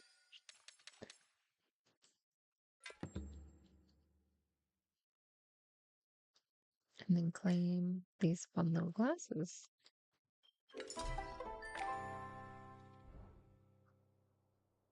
I love it. Put them on. Sweet. Okay.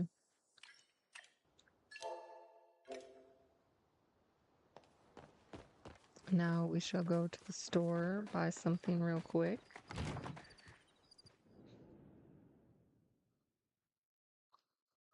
We're approaching the 2-hour mark,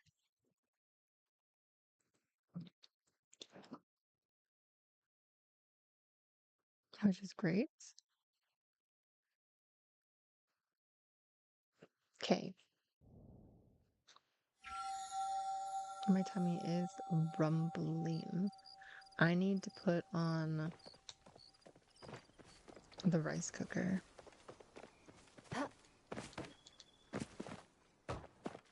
So I'm gonna go sit in town real quick while I put on the rice cooker for my lunch. And I'm getting a spam phone call. I'm not going to answer that. Let's buy flour real quick. We're running low on flour.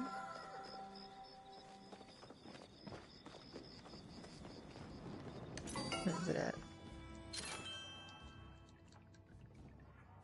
There we go. Buy some iron. Could always use some more iron.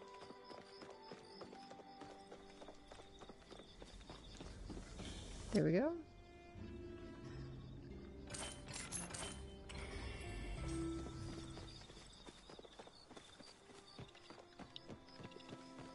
Okay, we need more wardrobe and kitchenette. So those are two things that we're going to need more of.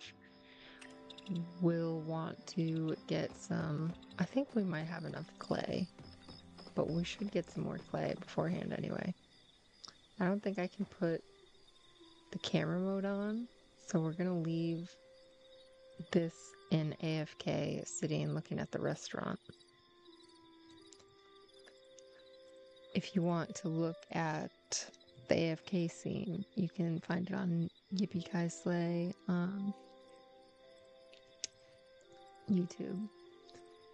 I am going to put the be right back screen on here. The Pokemon will still be here, but I'm going to take a couple minutes to put on the rice cooker for my lunch.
Okie dokie.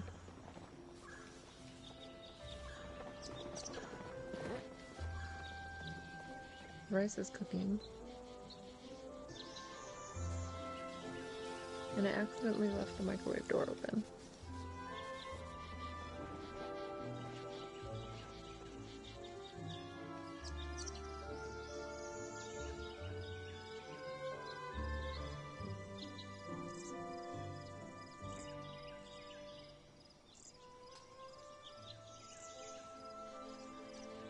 I don't know how long the door's been open because I haven't used the microwave since yesterday, but I'm just noticing now.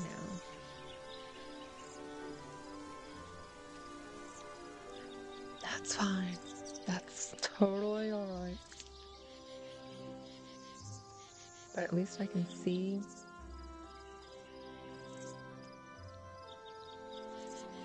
I can see the rice cooker to make sure it doesn't boil over or anything cray-cray. Okay, let's sit in front of the fire for this one.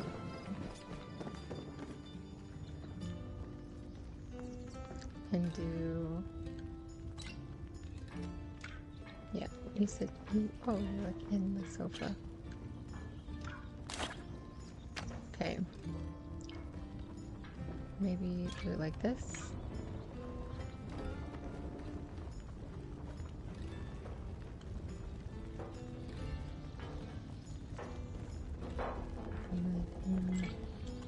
Put the camera on.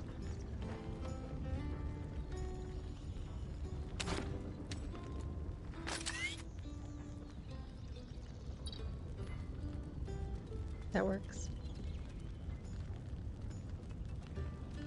Hide all user interface.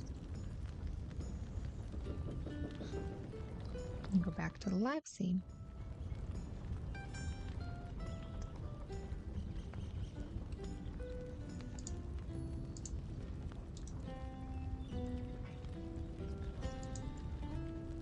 Interact. Go into full screen mode.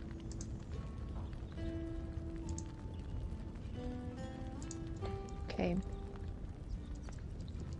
Foster kittens that are available for adoption. Those links got put up in there. Stories that we're doing today. Those links are there. And then does the Pomo timer work? Pomo 20? What about does Pomo? We love a good Pomodoro timer, and then it just gives me the link to a Pomo timer. Oh, so that's what I end up doing. Okay, that's fine. So we got all of that stuff up, and the story can be found in the Discord. The stories if you want to read them.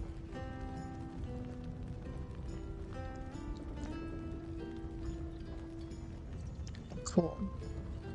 So let's get started. Thank you, Nightbot. We got through the 12 Dancing Princesses, Fisherman and his wife, and now we're doing Willow Wren and the Bear. An ad break is starting soon. Thanks, Saribot. Okay.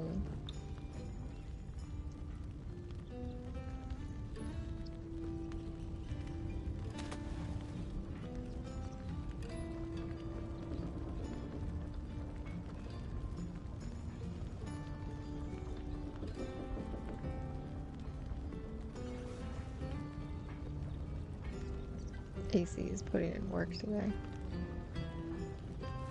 But I don't want it to keep putting in work. It's a little bit too chilly. Okie dokie.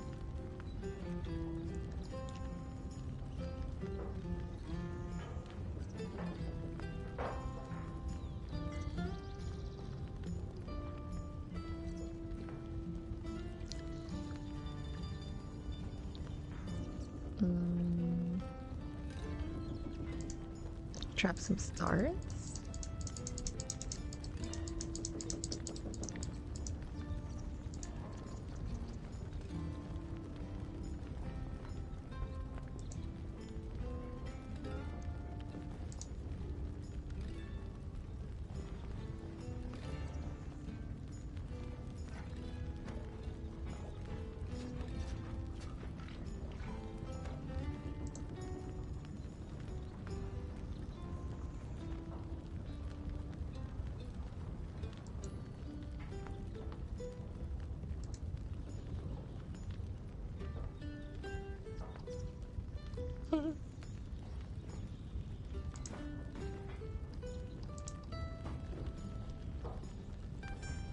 Just waiting for the ads to be over before we start.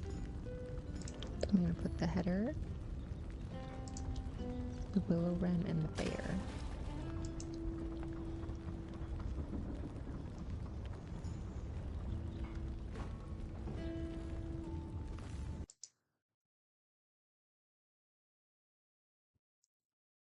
So we'll get started here in a second.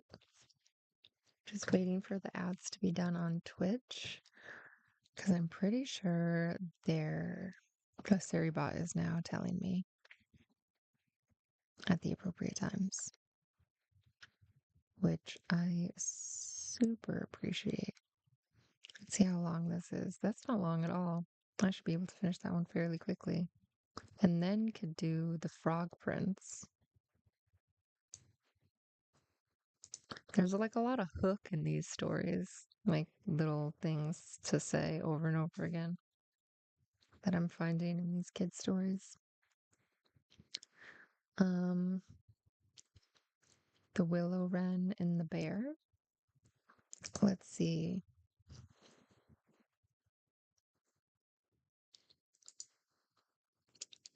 The willow wren and the bear.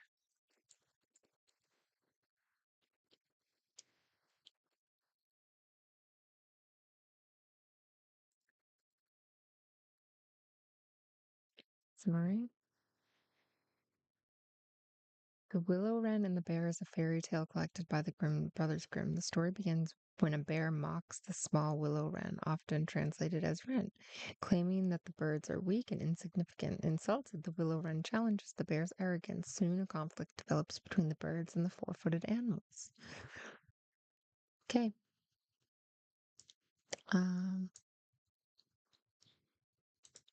Copy this part, put it in Discord while the ads are still running. The ads should be back shortly, but that way I can put these in the descriptions on the clips and have them already on standby. Chat GPT prompt.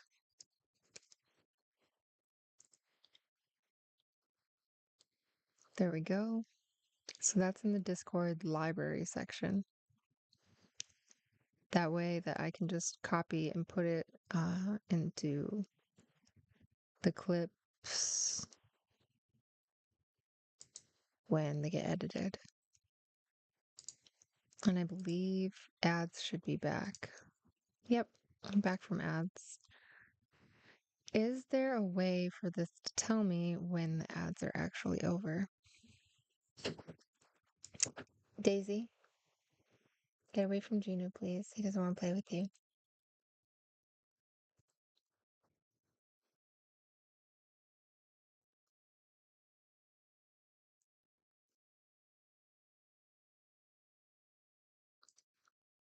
Okay. We have the mic still picking up. Yep. Just double checking before I start reading. That's still live. And the fisherman is right here. Or the willow wren and the bear. Okay, cool.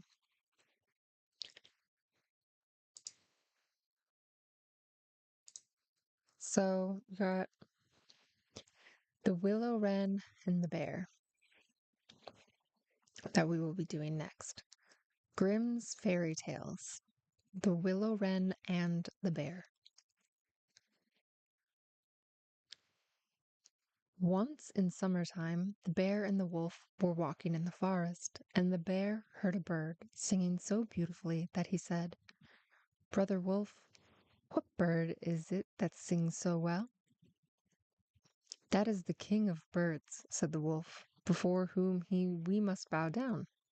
In reality, the bird was the willow wren.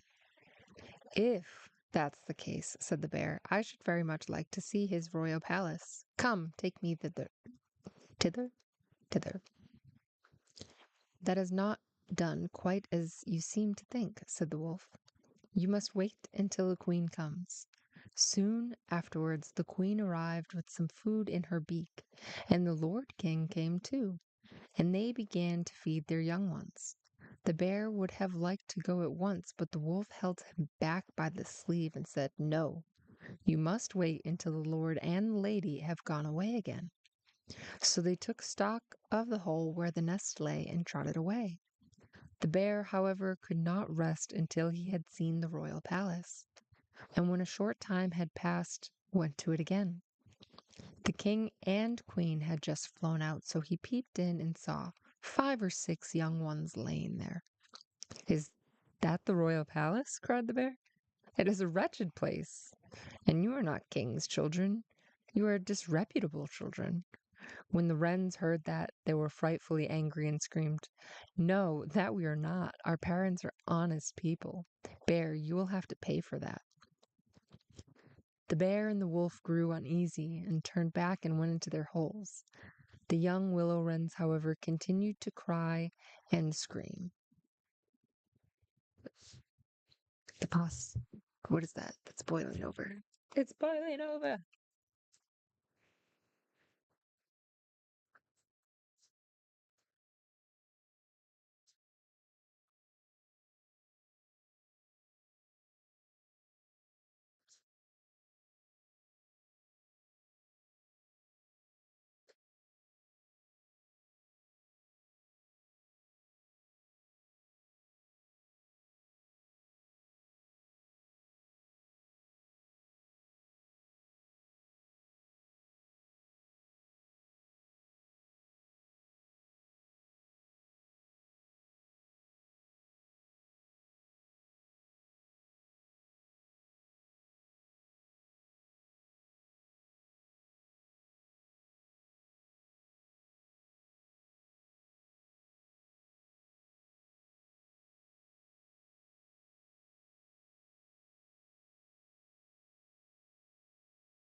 Sorry, I did not want to miss.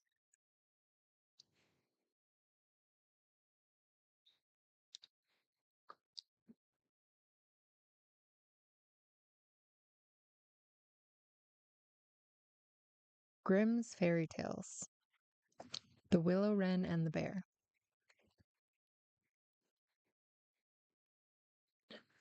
Once in summertime, the bear and the wolf were walking in the forest. And the bear heard a bird singing so beautifully that he said, "Brother Wolf, what bird is it that sings so well?" "That is the king of birds," said the wolf, "before whom we must bow down." In reality, the bird was the willow wren. "If that's the case," said the bear, "I should very much like to see his royal palace. Come, take me hither." "That is not done quite as you seem to think," said the wolf. "You must wait until the queen comes." Soon afterwards, the queen arrived with some food in her beak, and the lord came too, and they began to feed their young ones.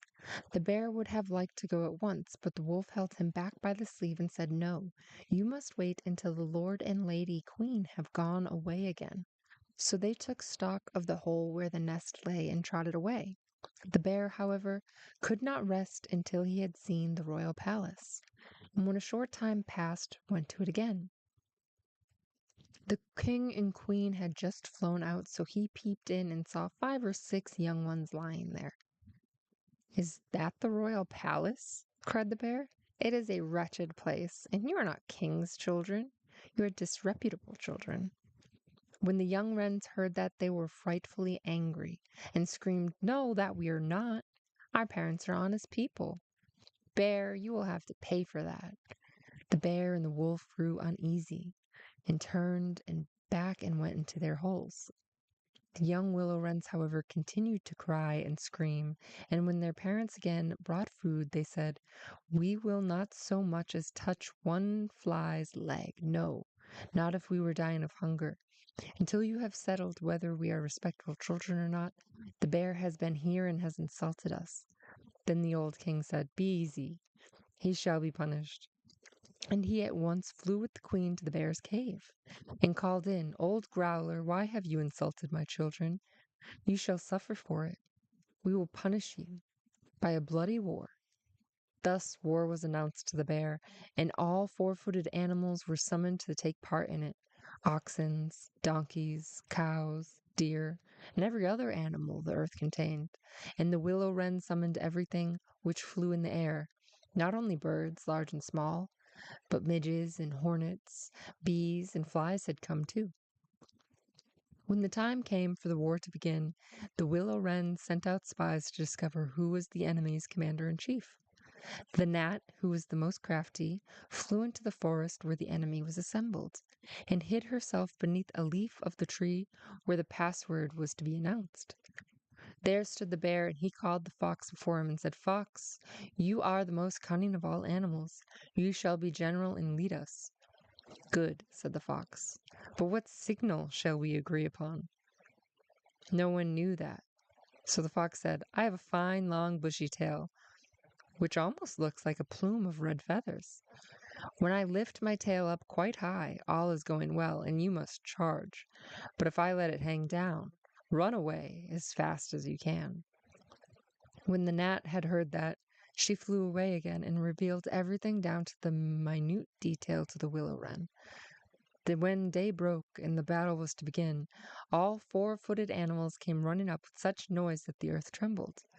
The willow wren, with his army, also came flying through the air with such a humming and whirring and swarming that everyone was uneasy and afraid. And on both sides they advanced against each other. But the willow wren sent down the hornet with orders to settle beneath the fox's tail and swing with all its might, and sting with all its might. When the fox first felt the sting, he started so that he lifted one leg from pain, but he bore it and still kept his tail high in the air. At the second sting, he was forced to put it down for a moment, and at the third, he could not hold out no longer, screamed, and put his tail between his legs. When the animals saw that, they all thought it was lost and began to flee, each into his own hole, and the birds had won the battle.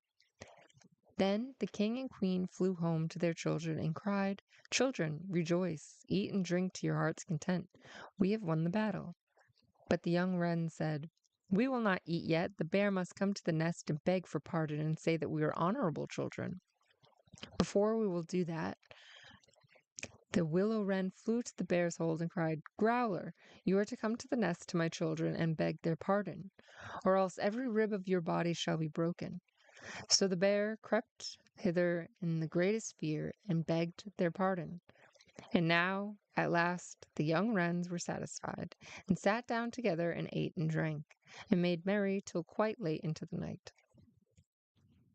The end. I don't understand the story. So let's see what ChatGPT said about the summary, commentary, and theory. The story begins when a bear mocks the small willow right. The birds are led by an eagle and advised by the clever willow wren. The animals are led by the bear. A mosquito is sent to spy on the animals and discover their battle plans. The gnat, not mosquito, learns which animal has the strongest tail and returns with the information. So as we see here, ChatGPT got some of those things right. The birds were led in by the willow wren, not an eagle. The animals were led in by a fox, and a gnat was sent to spy and discover their battle plans. Through strategy and cooperation, the air creatures gained the advantage. The animals, four-footed, were defeated and forced to retreat. The story ends with the willow wren proving that intelligence and planning can overcome size and strength. So, the commentary is intelligence versus strength. The central conflict is between physical power and cleverness. The bear represents brute force, the willow wren representing intelligence, strategy, and adaptability. The tale suggests that strength alone is not enough to guarantee success. Pride leads to defeat.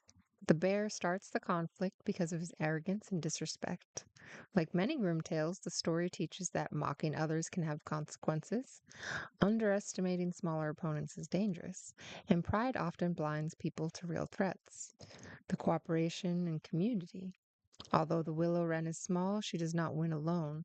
The birds succeed because they share information, work together, and use strategy rather than individual heroics. The story emphasizes the power of a collective effort. Literary theory and deeper interpretations. Folklore explanation theory. Many scholars view the tale as an origin story that explains natural hostilities between animals. The war between birds and beasts reflects humanity's tendency to create myths, explaining why certain creatures behave as they do. Political interpretation is the story can be read as a political allegory. The bear symbolizes powerful rulers or dominant nations, while the willow wren symbolizes smaller groups that survive through intelligence and organization. The tale argues that power is not solely determined by size or military strength. Psychological interpretation. The bear and willow wren can represent opposing human traits. Bear, ego; willow wren, intelligence. Bear, impulse; willow wren, planning. Bear, physical force; willow wren, mental skill. Bear, pride; willow wren, adaptability. The conflict becomes a symbolic struggle between brute instinct and thoughtful action.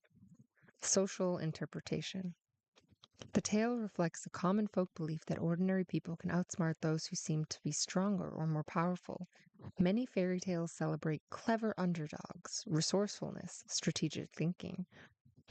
This would have been applied to rural audience who often had little social or political power. Major themes are intelligence versus strength, pride and humility, teamwork and cooperation, strategy and resourcefulness, the triumph of the underdog, leadership and planning. Important symbols. The bear, power, pride, physical dominance. The willow wren, cleverness, wisdom, resourcefulness. The birds, cooperation and collective action. The four-footed army, raw force and hierarchy. Battle, conflict between different ways of solving problems. Main lesson. The primary lesson of the willow wren and the bear is that wisdom, planning, and cooperation can overcome even the greatest physical strength. The story warns against arrogance and teaches that small or seemingly weak individuals should never be underestimated. And this is pulled from ChatGPT. These are not my own words, but in the Discord, you can see the initial summary, and it should be available in the description too. And then the prompt, if you were to enter it into ChatGPT to see for yourself, the willow wren and the bear summary, commentary, and theory. So that would be listed there at the top, and you can put that in as the prompt to get everything that I just went over yourself. So we have finished that story. Willow Wren and the Bear. The next story will be The Frog Prince. And we will do the same exact thing with that.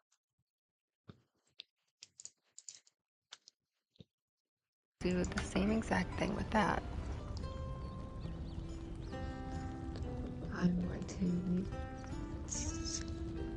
this real quick.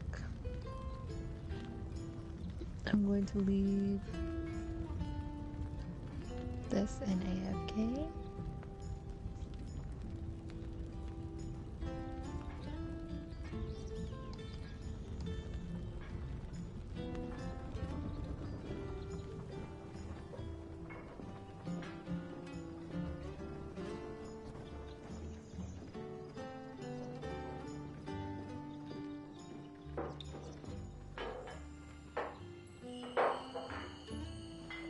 Okay. We're in another AFK scene. Hi, Allison. We're reading stories today with Palia as our backdrop.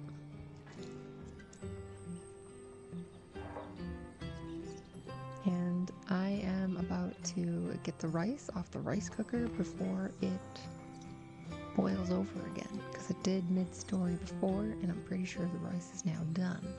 So that should take me a minute, and then we're going to get right back into our next story if you would like to listen. The Frog Prince.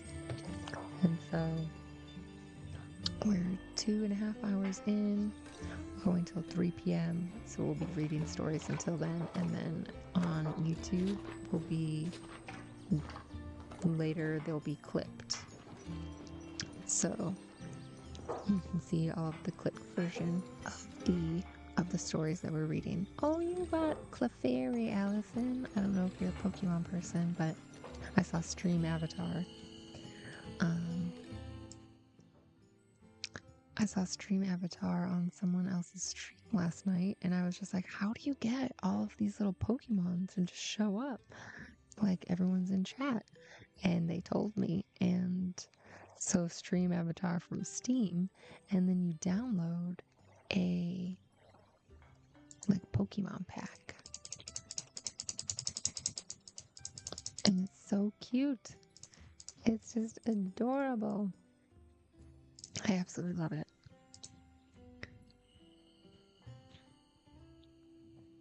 I'm gonna get the rice out of the cooker and I will be right back.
Okie dokie. We are back. And the next story we are reading is The Frog Prince. I don't remember this story specifically.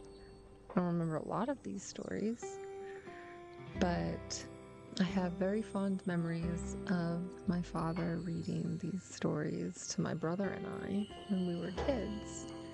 And I've really enjoyed the kind of dark tone that a lot of these stories took.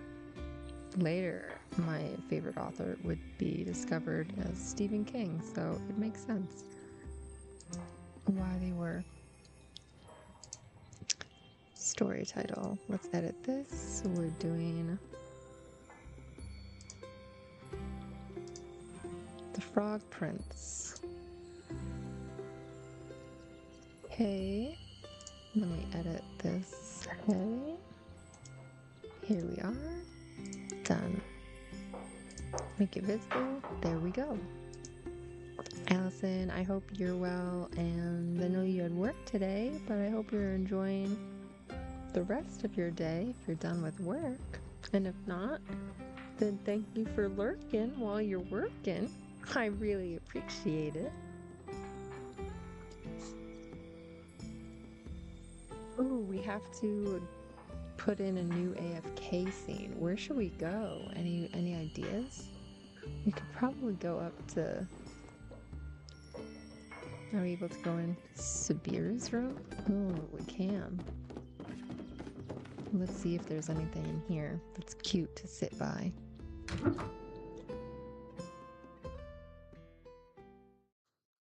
Oh, there's plenty. There's plenty. Plenty. And if you're in the game, I don't know if this will let you just like come hang out with us here, but let's see. What scene should we put it on? Should we put it on this lounger or this work scene? Let's see. What looks better with the camera? Oh, that's cute. Yeah, that looks great.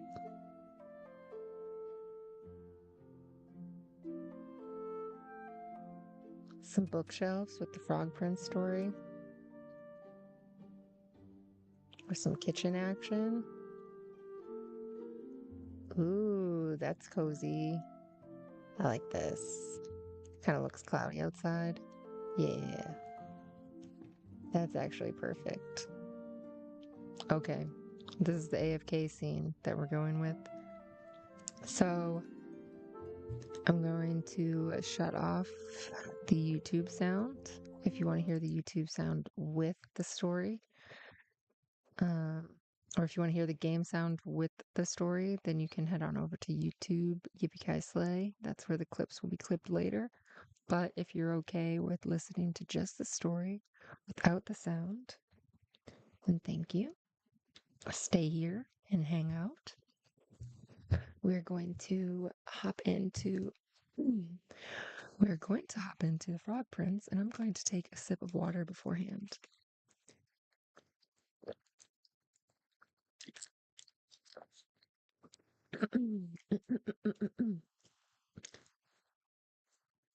Okay. Hoki dokie. Let's do this. We have our AFK scene up. Now let's pull up the story. Okay, the Frog Prince. So, Grimm's Fairy Tales. The Frog Prince.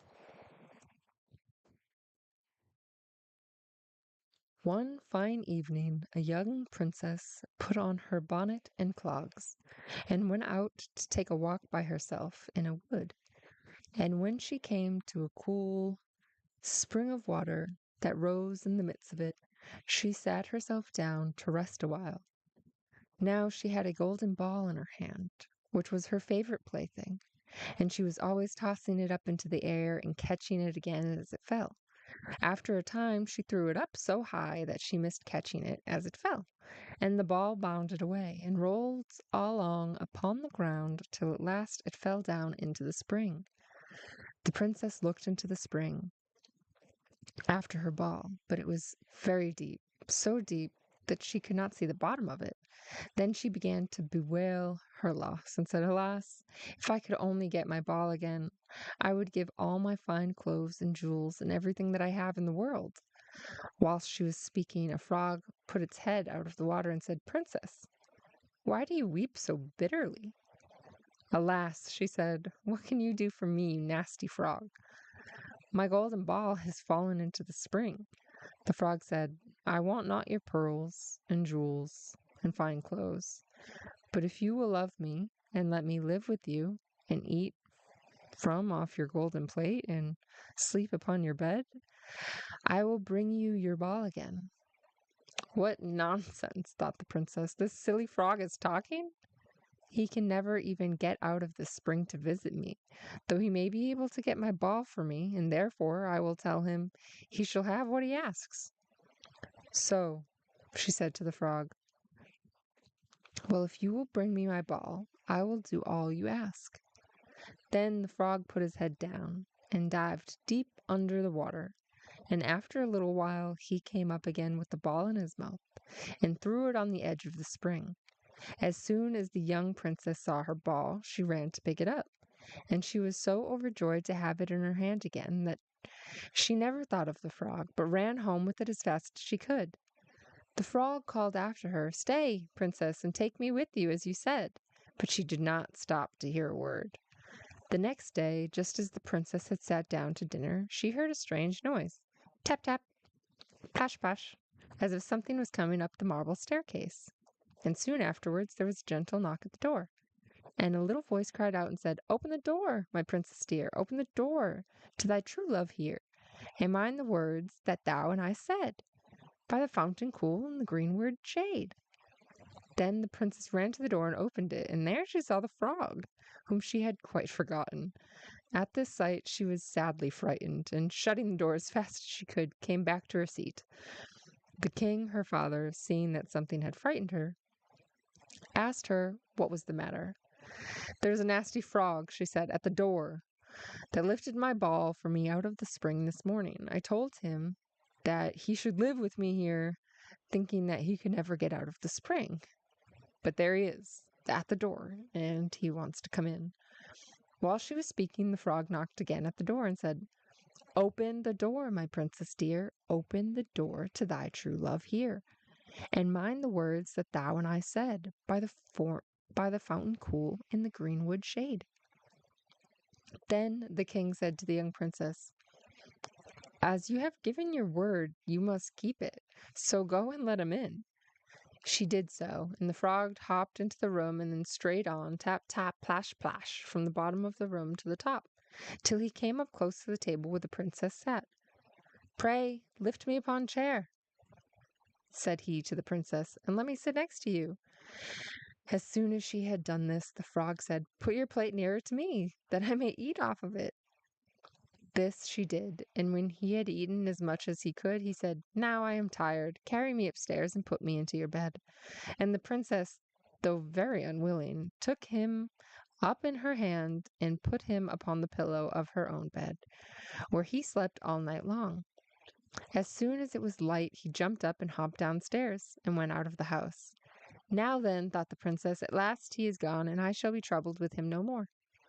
But she was mistaken, for when night came, and she heard the same tapping at the door, and the frog came once more and said, Open the door, my princess dear, open the door to thy true love here, and mind the words that thou and I said, by the fountain cool in the greenwood shade. And when the princess opened the door, the frog came in, and slept upon her pillow as before, till the morning broke, and the third night he did the same. But when the princess awoke on the following morning, she was astonished to see, instead of a frog, a handsome prince, gazing on her with the most beautiful eyes she had ever seen, and standing at the head of her bed. He told her that he had been enchanted by a spiteful fairy, who had changed him into a frog, and that he had been fated so to abide till some princess should take him out of the spring, and let him eat from her plate and sleep upon her bed for 3 nights. You, said the prince, have broken his cruel charm, and now I have nothing to wish for but that you should go with me into my father's kingdom, where I will marry you and love you as long as you live. The young princess, you may be sure, was not long in saying yes to all of this, and as they spoke, a gay coach drove up, with 8 beautiful horses, decked with plumes of feathers and a golden harness, and behind the coach rode the prince's servants. Faithful Henrik, who had bewailed the misfortunes of his dear master during his enchantment so long and so bitterly that his heart had well nigh burst. Then they took leave of the king, and got into the coach with 8 horses, and all set out, full of joy and merriment, for the prince's kingdom, which they reached safely, and there they lived a happily great many years. The end.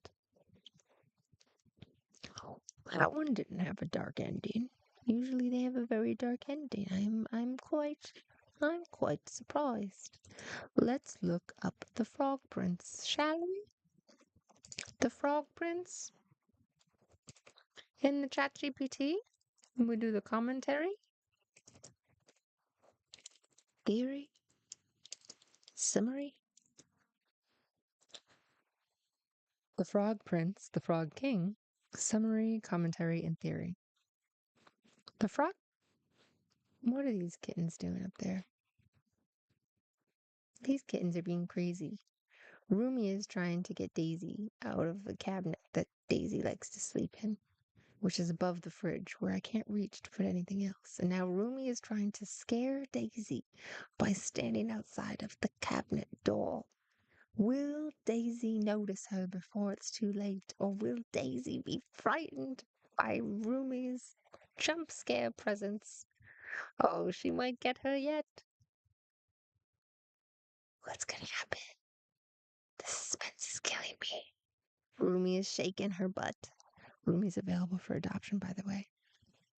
Just do exclamation kittens in the chat. You can see Rumi on the available kittens cat. Like she has a little thing. Oh, is Rumi gonna scare Daisy? Rumi! Rumi scared Daisy. Successful jump scare, yay. That's adorable. They're so cute. Oh my gosh. Let's see what's going on here. Hi, guys. All right. You like my glasses? Look at these. Look at these wonderful glasses.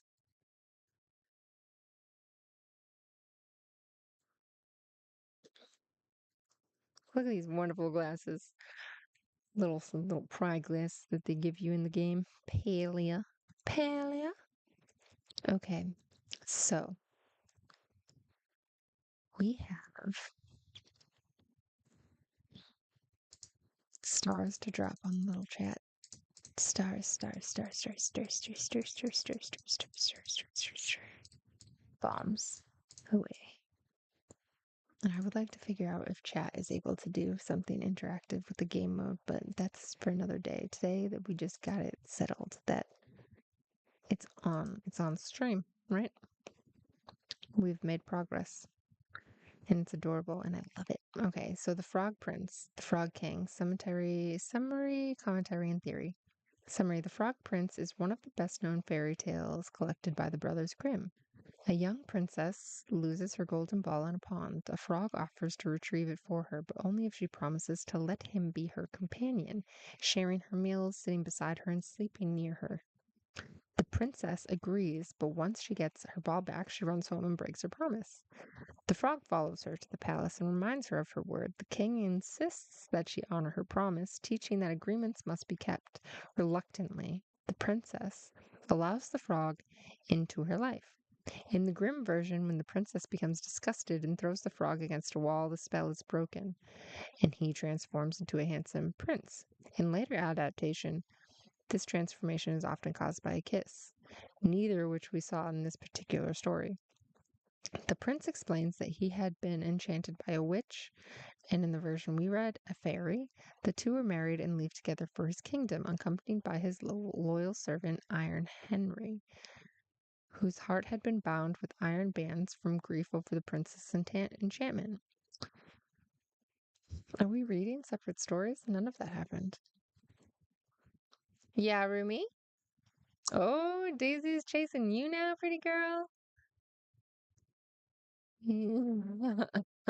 Oh, they're gonna just keep chasing each other? Okay, commentary. Keeping promises.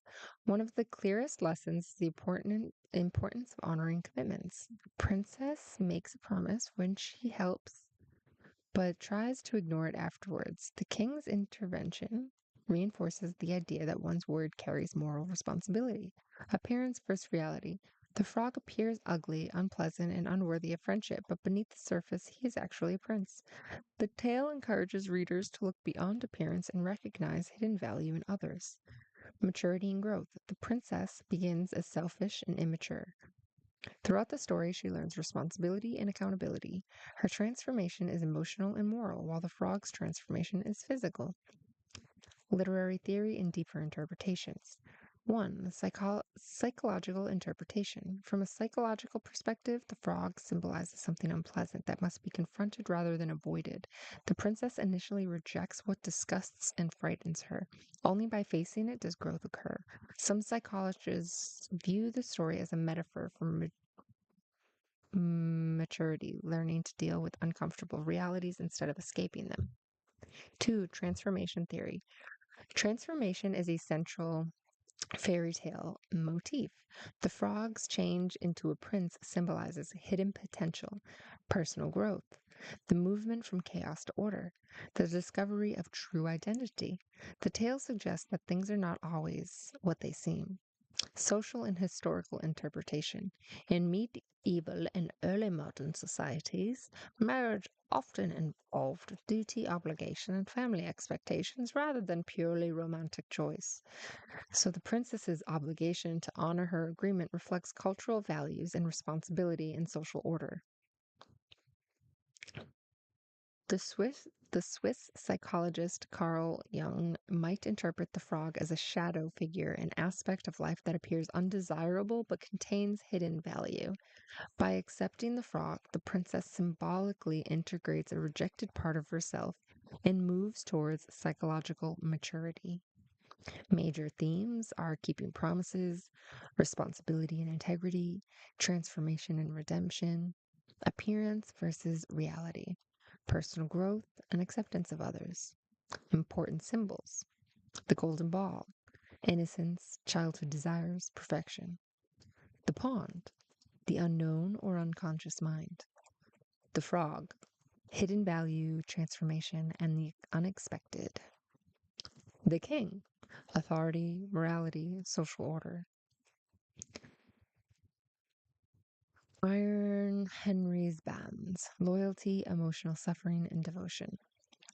Comparison with modern versions, many people know a version where the princess kisses the frog. However, in the Grimm tale, the transformation occurs when she throws him against a wall in frustration. Later retellings soften the story and emphasize romance rather than conflict and personal responsibility. Main lesson. The central lesson of The Frog Prince is that true worth often lies beneath appearances, and personal growth requires honoring commitments and confronting what we would rather avoid. The story teaches that maturity comes from responsibility, not merely from getting what one wants. Ooh, ooh, clap, clap, clap. So that was ChatGPT telling us what's up, right? This isn't me telling you. But this is me getting a description for these stories and these clips in an easy manner, okay? And having an outline and framework for these things. So if you want to see the like everything that I have said, then please feel free to type that into ChatGPT. In the library section of the Discord is the ChatGPT prompt and the initial description. So if you'd like to see further, you can enter that into ChatGPT yourself and see kind of everything that was just talked about.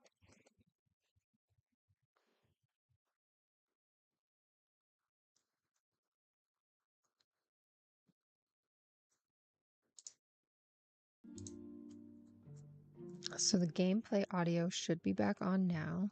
We've muted the YouTube mic.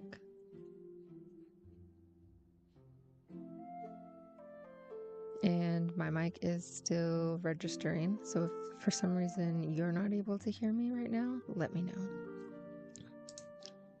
Or if I'm echoing, also let me know. Those are two things that I want to put for redemption also. Stream tasks.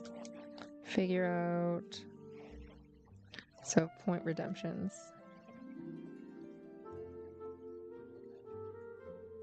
I want an ad jail.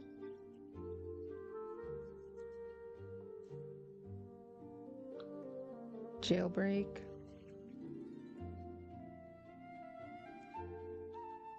Release or sick.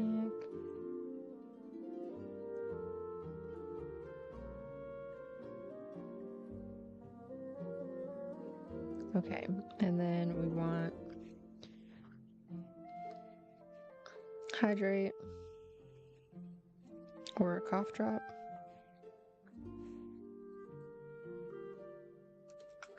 Speaking of cough drop, where is it? Here it is. I like the Ricola. I took allergy medicine today, and for some reason my voice is still a little bit hoarse. So I think that as much as I've been trying to avoid getting a cold, that I'm getting a cold regardless. But we'll keep trying. We'll keep drinking water and having cough drops.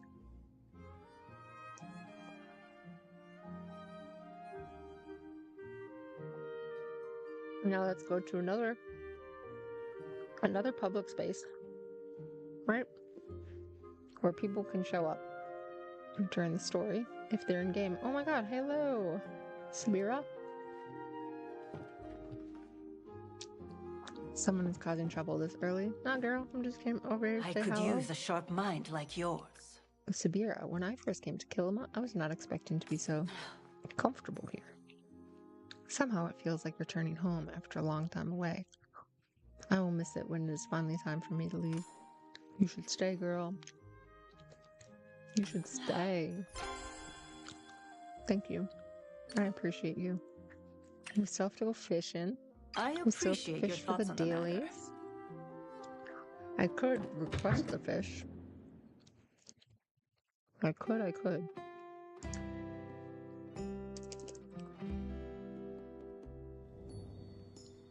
All the kitties are pretty much sleeping. Which I love. Okay. Let's find a place to sit.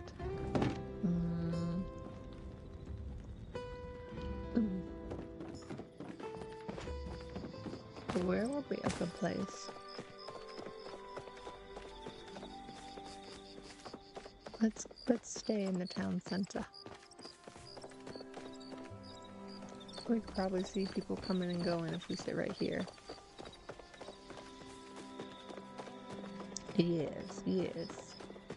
And since we're sitting, we're not able to go into camera mode, but that's fine. We'll just sit right here for the time being. That way, if you're in game and you can see the name now, you can server hop to where I am or add me, and then you'll be able to server hop, and you can sit near me for the story time if you want. Just be there and emote and do whatever you want in the background. But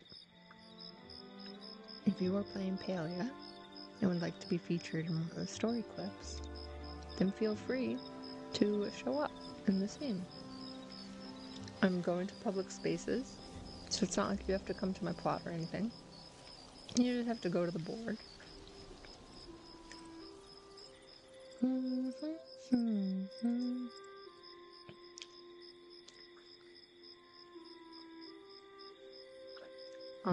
This cough drop is very mentally.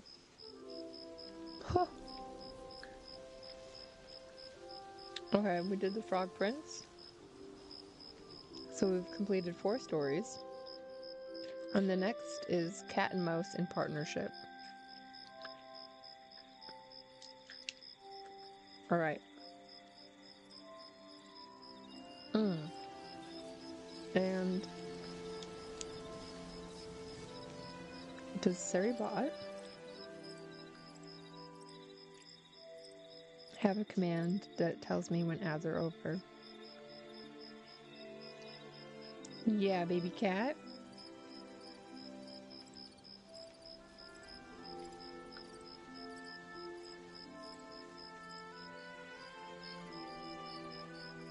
Hi, baby cat. How are you? Hi, Daisy. Hi, pretty girl. Did you get scared by Rumi?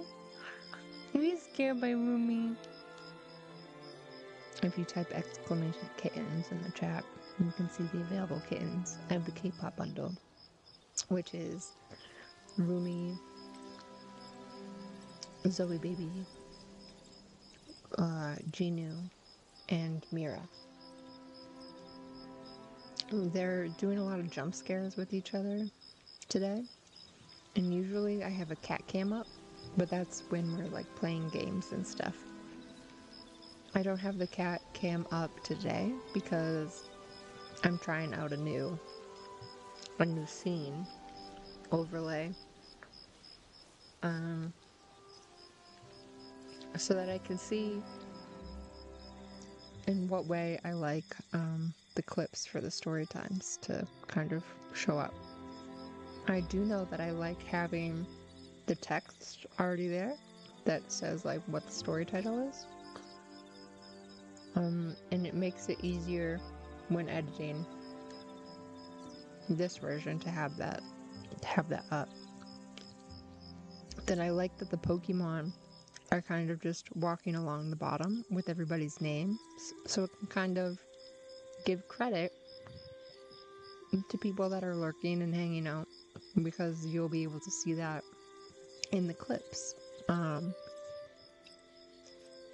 Who knows how much attention these clips will garner, but I think it's an adorable goal to have, that will feature other people in a really subtle, cute way.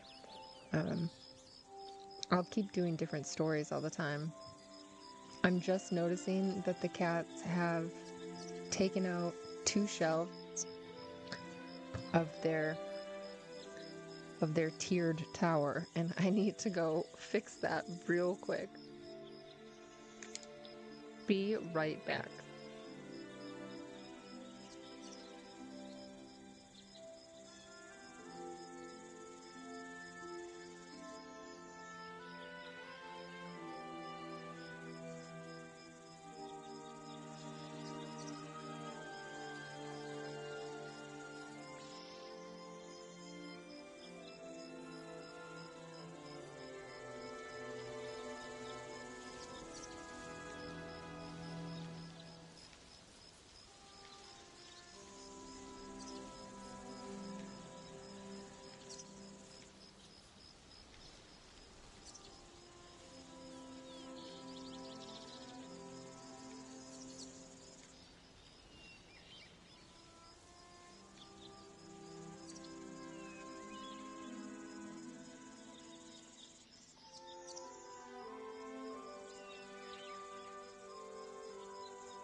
Crisis averted.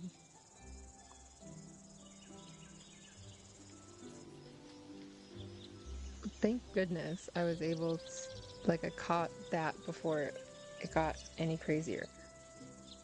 Their little climbing tower, which is advertised as a plant stand, was wobbling like a Jenga tower, and it was very close to just splitting apart completely, in my opinion. So it's not like I just push pieces into these. Hey, no chewing on the wires. I know you want to play, but no being bad. No being bad, Jimu. Very forceful sometimes when he wants to snug. He saw one of the kittens chewing on the wires, and he's like, this is what I should do too. But the tower was wobbling when Daisy was going up onto the floor to ceiling, like, shelving thing. And I didn't realize, upon getting both of these things, that like all of their jumping would kind of create the tower or the shelves to loosen up. But they do, so I have to constantly like push it all kind of back together into their little sockets and tighten up the shelves again. But from last night to today, apparently they took out two middle shelves from running around inside of it. And it was wobbling when she was trying to get from the tower to the shelves. And if I had left that alone for 5 more minutes, I know one of them would have just kicked it all apart. And then there's two of them, two cats sleeping on the pillows that are like in the shelf. So those two cats would have been tossed and potentially hurt, but mostly just scared. And so I was like, I cannot deal with that right now. That is not something that we want to ever deal with. So, crisis averted, truly. All right, so we're going to do cat and mouse in partnership. That's the next one that's coming up. I'm going to edit the story title right now. Like I said before, I don't really recall these stories. I don't remember them from my childhood, but I do remember my dad reading to my brother and I, and us really enjoying um, him reading Grimm fairy tales. Me especially, I loved storytelling. My dad and my granddad were exceptional storytellers, and they would often read kind of darker themed things, as most fairy tales and Irish lore that is from our culture is tends to be a little bit on the darker side. So it's really fun. So what we have here is our next story. Who's mewing? Hi, Genu. You looking for someone to play with you?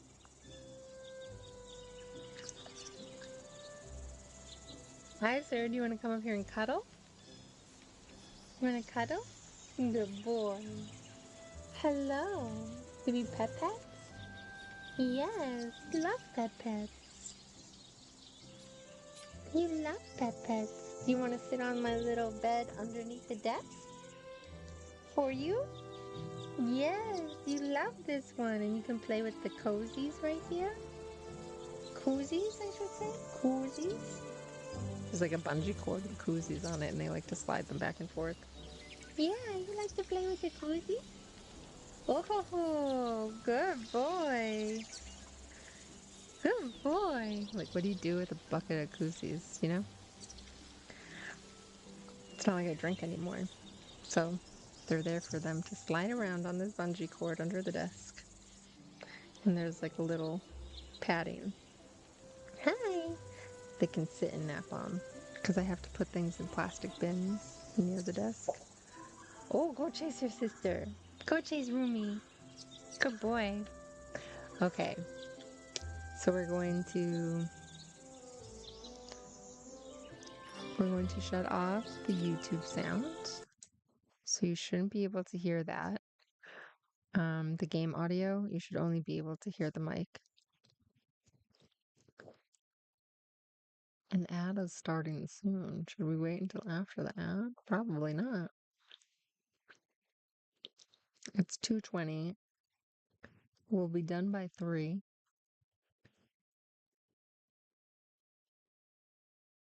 I mean, if you're that invested in this story and want to hear it, you can catch it on YouTube, or you can use your Prime sub. Up in here, up in here. Now we're going to turn on the mic for the YouTube live. But the reason that we can't play the audio through here for the YouTube live is because I don't want it to echo, or I want to be able to use like the clips on both sides. So I want to be able to clip it with all of the bells and whistles, and I want to be able to clip it with just the gameplay and the audio. And that can only really happen if I start like testing which way the clip will work better. So that's why I started doing a little debrief of what the story will be, or the story kind of the commentary, theory, summary. because then I can just make one longer than the other. And consistently, that will be one that has a little bit longer of an explanation. And people can, I can see which ones are received and clicked on more or interacted with more on YouTube with all the clips. And I can clip it on Twitch so that there are clips on Twitch to show like what I'm doing with the stories over the gameplay. I'm just dropping stars and bombs on all of these Pokemon. It's all I really know how to do with this stream avatar thing.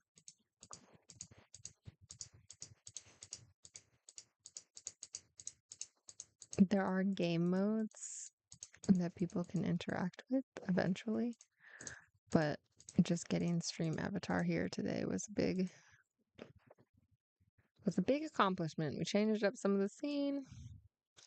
We just got some things done and hooray. Okay. So let's put exclamation stories in chat. These are stories. This is where we're pulling the stories from. These stories are in the public domain, meaning that I can clip it for the monetary revenue. If you want to read along with the stories, the link that we're reading from is in the Discord library. The summary of the stories that we're covering today will be in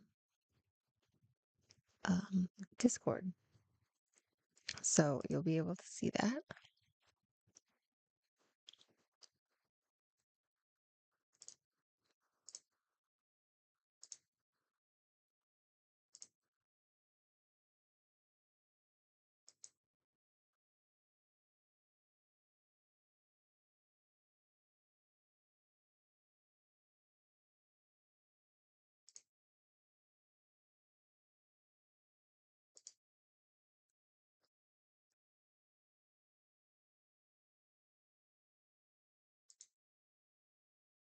Now let's start cat and mouse in partnership. So, Grimm's Fairy Tales. Cat and mouse in partnership.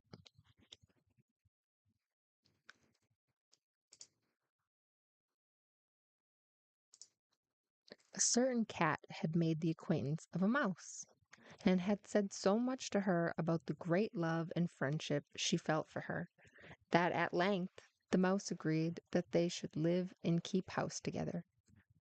But we must make a provision for winter, or else we shall suffer from the hunger, said the cat. And you, little mouse, cannot venture everywhere, or you will be caught in a trap some day. The good advice was followed, and a pot of fat was brought, but they did not know where to put it. At length, after much consideration, the cat said, I know no place where it will be better stored up than in the church, for no one dares take anything away from there. We will set it beneath the altar and not touch it until we are really in need of it. So the pot was placed in safety, but it was not long before the cat had a great yearning for it and said to the mouse, I want to tell you something, little mouse. My cousin has brought a little son into the world, and he had asked me to be the godmother. He is white with brown spots, and I am to hold him over the font at the christening. Let me go out today, and you will look after the house by yourself. Yes, yes, answered the mouse. By all means go. And if you get anything good to eat, think of me. I should like a drop of sweet red christening wine myself. All this, however, was untrue. The cat had no cousin and had not been asked to be godmother. She went straight to the church, stole the pot of fat, began to lick at it, and licked the top of the fat off. Then she took a walk upon the roofs of town, looked out for opportunities, and stretched herself in the sun, and licked her lips whenever she thought of the pot of fat. And not until it was evening did she return home. Well, here you are again, said the mouse. No doubt you have had a merry day. All went off well, answered the cat. What name did they give the child? Top off, said the cat quite coolly. Top off, cried the mouse. That is very odd and an uncommon name. Is it a usual one in your family? What does that matter? Said the cat. It is no worse than Crumb Stealer, as your godchildren are called. Before long, the cat was seized by another fit of yearning. She said to the mouse, You must do me a favor, and once more manage the house for a day alone. I am again asked to be godmother, and as the child has a white ring around its neck, I cannot refuse.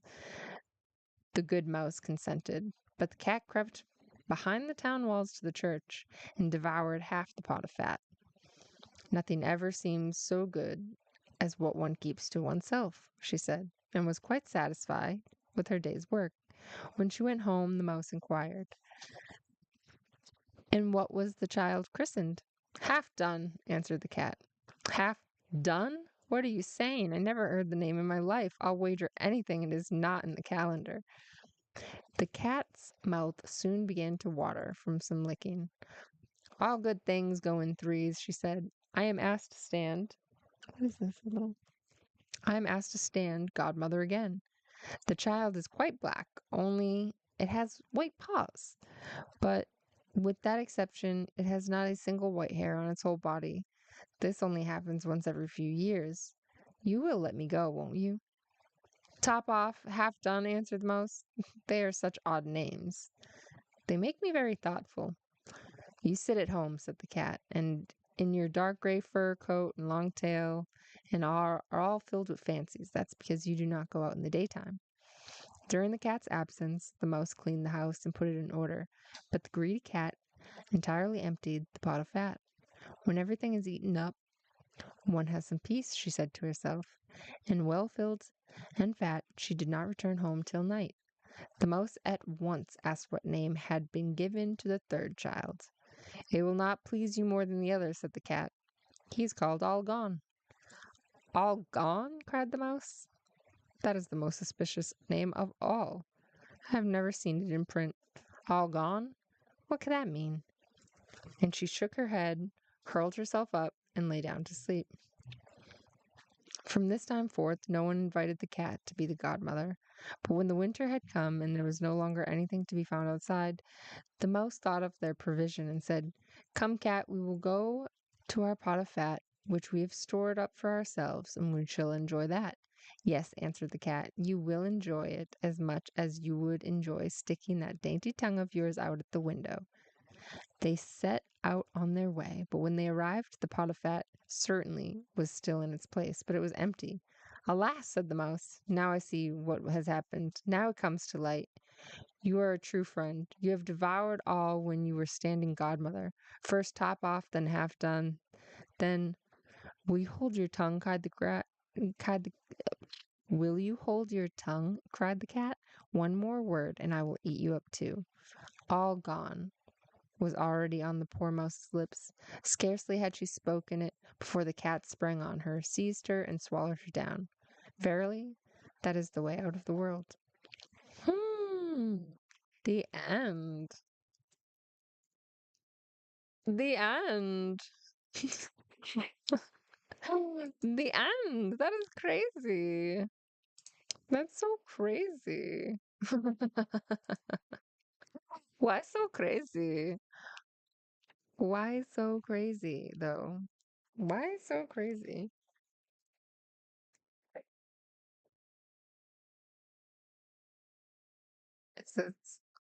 Is this still working here? That was wild. If I do say so myself. That was wild. All right. We're 3 hours and 15 minutes in. It's 2:30. We'll be ending at 3 p.m. And so let us try to get some more stories in. We got cat and mouse. The next one is the goose girl, the goose girl. But before we get to the goose girl, let's look up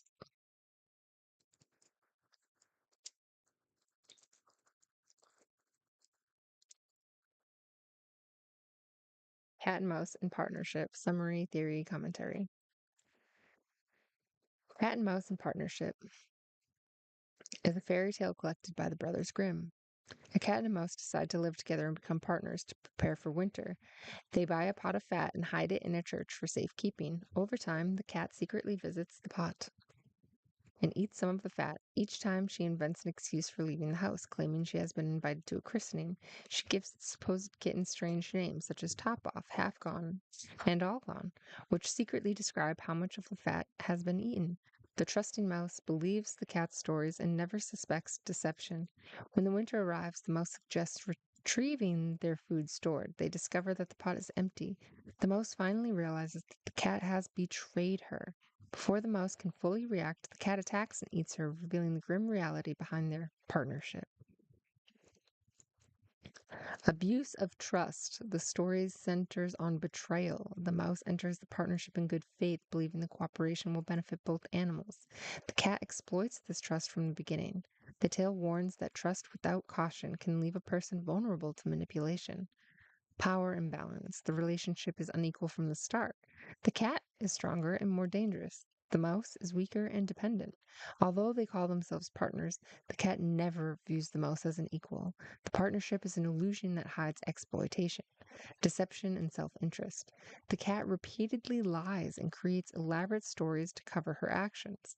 The tale suggests that dishonest people often take advantage of others gradually, hide wrongdoing behind believable excuses, continue exploiting trust until there is nothing left to take. Literary theory and deeper interpretations. Social theory. Many scholars interpret the story as a critique of unequal social relationships. The cat may symbolize powerful individuals, corrupt leaders, wealthy exploiters. The mouse may symbolize ordinary people, the poor, those with less power. The story illustrates how the strong can manipulate systems that appear cooperative while benefiting only themselves. Psychological interpretation. The cat represents unchecked selfishness. She feels no guilt and never intends to share fairly. The mouse represents innocence and perhaps excessive trust. The conflict highlights the dangers of ignoring warning signs and refusing to question suspicious behavior. Moral theory. Unlike many fairy tales, this story has no rescue or happy ending. The mouse's fate emphasizes a harsh lesson. Good intentions alone do not guarantee safety. Trust must be accompanied by judgment. Moral weakness in others can have serious consequences. Realistic interpretation. The story reflects a natural truth. Cats prey on mice. The grim tale transforms this predator-prey relationship into a moral allegory about betrayal, making the ending feel inevitable in hindsight. Major themes: betrayal and dishonesty, trust and gullibility, abuse of power, selfishness and greed, unequal relationships, survival and exploitation.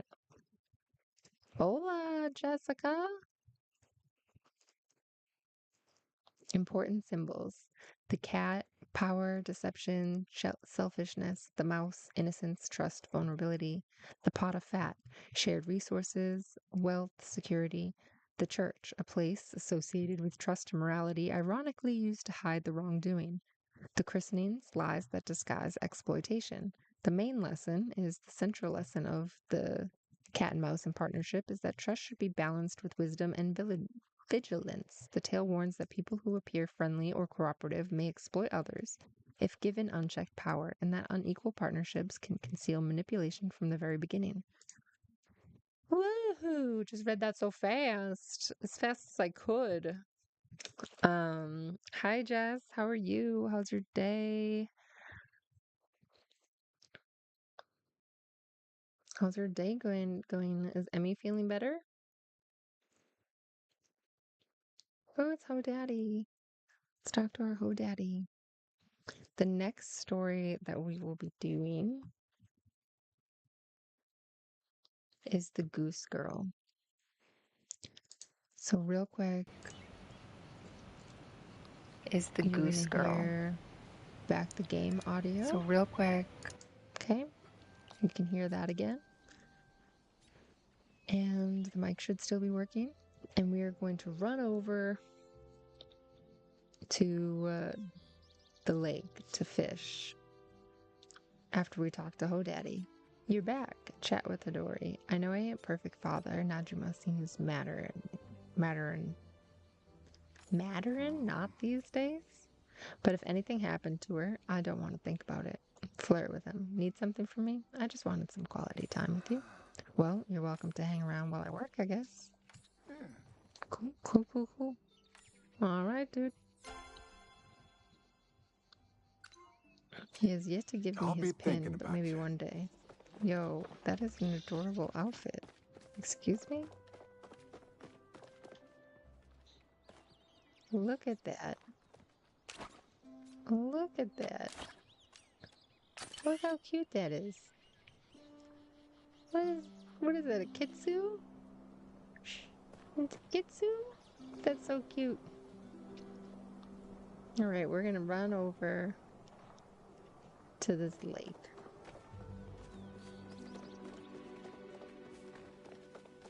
It's good. Emmy is okay. Hunting sprites. There's galaxy sprites out there in the wild, aren't there? I saw a streamer earlier that was hunting them, and I was like, whoa. That's adorable. Galaxy sprites. They're totally doing some brain rot stuff with the sprites, having them be all different little guys with traits.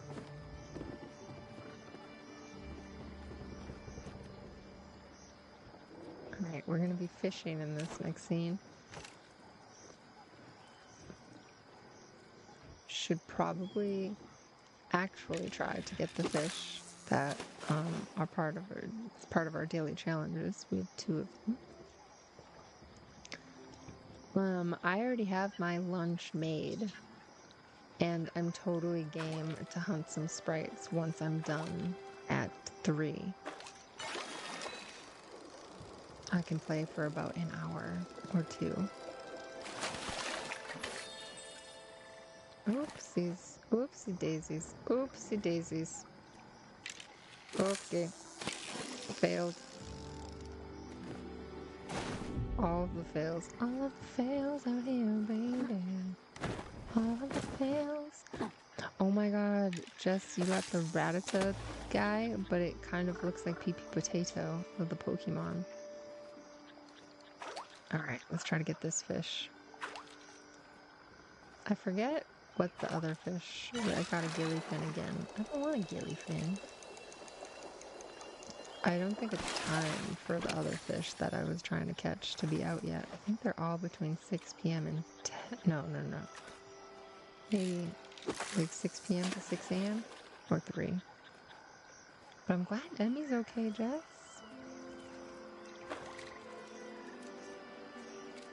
Time to focus. Smallmouth bass. I'm trying to focus, Nightbot, really. I'm trying, but there's only so much someone can do. I just read the story. Give me a break. I need to shut off that timer one. Or, like, rework it so that it does give me, like, here. Focus for 20 minutes, break for 20 minutes, focus. You have found 0 galaxy sprites? Let me see. Well, I mean, the gummy sprites are still all up there. Know where 7 to 8 chests are, though. Is Sancho West still hunting them? He's found 1. He has found 1. He has on his stream something super cute, which is like a largemouth bass. I don't need that one either. On his stream, he has something super cute, which is like a bar of them. And he's saying which ones he has found. They better keep the sprites around for a while if they're making them this hard to find. I don't mind to find the sprites. They're literally why I will play the game again. To find the cute little sprites. I don't think I'm gonna find the fish that I need for the daily challenge. I'm just going to try one more time, and then I'll just leave it in a fishing scene. Maybe on the shoreline where my little kitsy cat isn't freaking out. Pal cat, whatever that is called. Just glitching out in the corner. Oh. I know you're gonna be disappointed when they're gone and not want to play anymore. I know. I'm gonna be so sad. I'm just gonna go into a deep depression. I'm gonna cry. Why? Why are they not here? Where have they gone? Alright, I think this scene right here is prettier than... Let's do this. Okay. And then it should leave the name up and have it just idly fishing. I'm going to be so disappointed when it's not there. Alright, it's 2:43, ending stream at 3. So what we're going to do is change the title.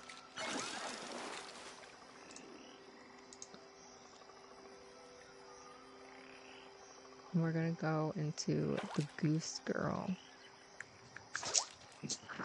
so that I can clip this story later. Oh my gosh, kittens. Kittens have entered into full chase mode right now. We have Genu chasing Rumi. If you do exclamation kittens in the chat, you can see what kittens are available for adoption.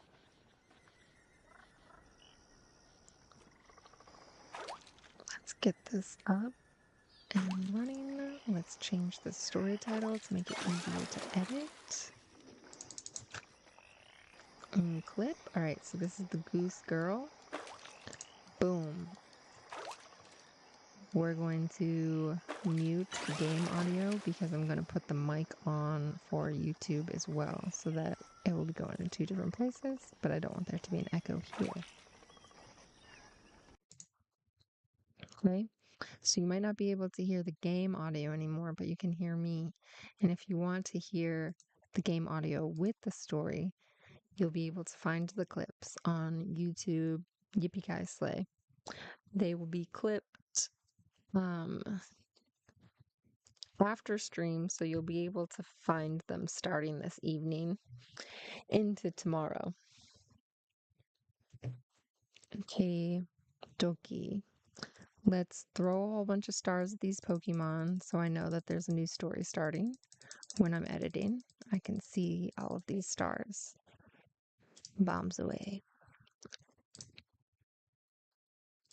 Beautiful. Beautiful. Beautiful, beautiful. Now we have the story pulled up.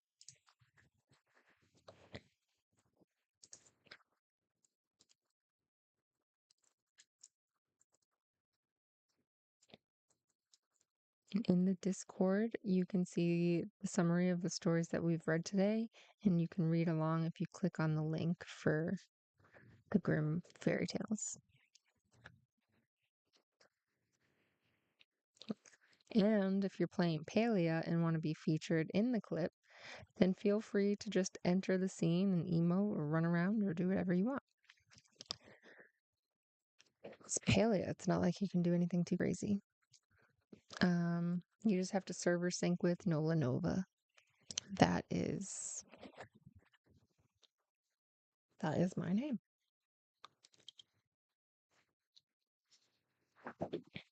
And if you hear running and cats in the background, those are the adoptable cats. Hi, witchy lady.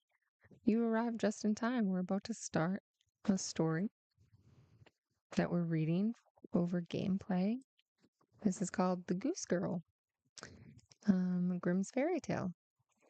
So hello, I'm glad you came in right now because I can say hi without interrupting the story or ignoring you until the end of the story.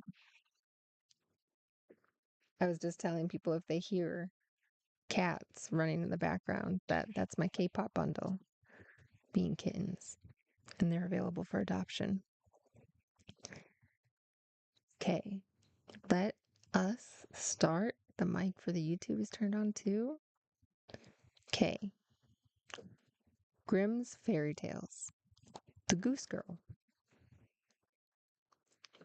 The king of a great land died and left his queen to take care of their only child. This child was a daughter who was very beautiful, and her mother loved her dearly and was very kind to her. And there was a good fairy, too, who was fond of the princess and helped her mother to watch over her. When she grew up, she was betrothed to a prince who lived a great way off. And as the time drew near for her to be married, she got ready to set off on her journey to his country. Then the queen, her mother, packed up a great many costly things, jewels and gold, silver, trinkets, fine dresses, and in short, everything that became a royal bride. And she gave her a waiting maid to ride with her and give to her a bridegroom's hands, and each had a horse for the journey. Now the princess's horses was the fairy's gift, and it was called Falada and could speak. When the time came for them to set out, the fairy went into her bedchamber and took a little knife and cut off a lock of her hair and gave it to the princess and said, "Take care of it, dear child, for it is a charm that may be of use to you on the road." Then they all took a sorrowful leave of the princess, and she put the lock of hair into her bosom, got upon her horse, and set off on her journey to her bridegroom's kingdom. One day, as they were riding along by a brook, the princess began to feel very thirsty, and said to her maid, "Pray get down and fetch me some water in my golden cup out of yonder brook, for I want to drink." "Nay," said the maid, "if you are thirsty, get off yourself, and stoop down by the water and drink. I shall not be your waiting maid any longer." Then she was so thirsty that she got down and knelt over the little brook and drank, for she was frightened and dare not bring out her golden cup. And she wept and said, "Alas, what will become of me?" And the lock answered her and said, "Alas, alas, if thy mother knew it, sadly, sadly would she rue it." But the princess was very gentle and meek, so she said nothing to her maid's ill behavior, but got up on her horse again. Then all rode further on their journey, till the day grew so warm and the sun so scorching that the bride began to feel very thirsty again. And at last, when they came to a river, she forgot her maid's rude speech and said, "Pray get down and fetch me some water to drink in my golden cup." But the maid answered her, and even spoke more haughtily than before, "Drink if you will, but I shall not be your waiting maid." Then the princess was so thirsty that she got off her horse and lay down, and held her head over the running stream, and cried and said, "What will become of me?" And the lock of hair answered her again, "Alas, alas, if thy mother knew, sadly, sadly would she rue it." As she now leaned down to drink, the lock of hair fell from her bosom, and floated away with the water. Now she was so frightened that she did not see it, but her maid saw it and was very glad, for that she knew the charm, and she saw that the poor bride would be in her power now that she had lost the hair.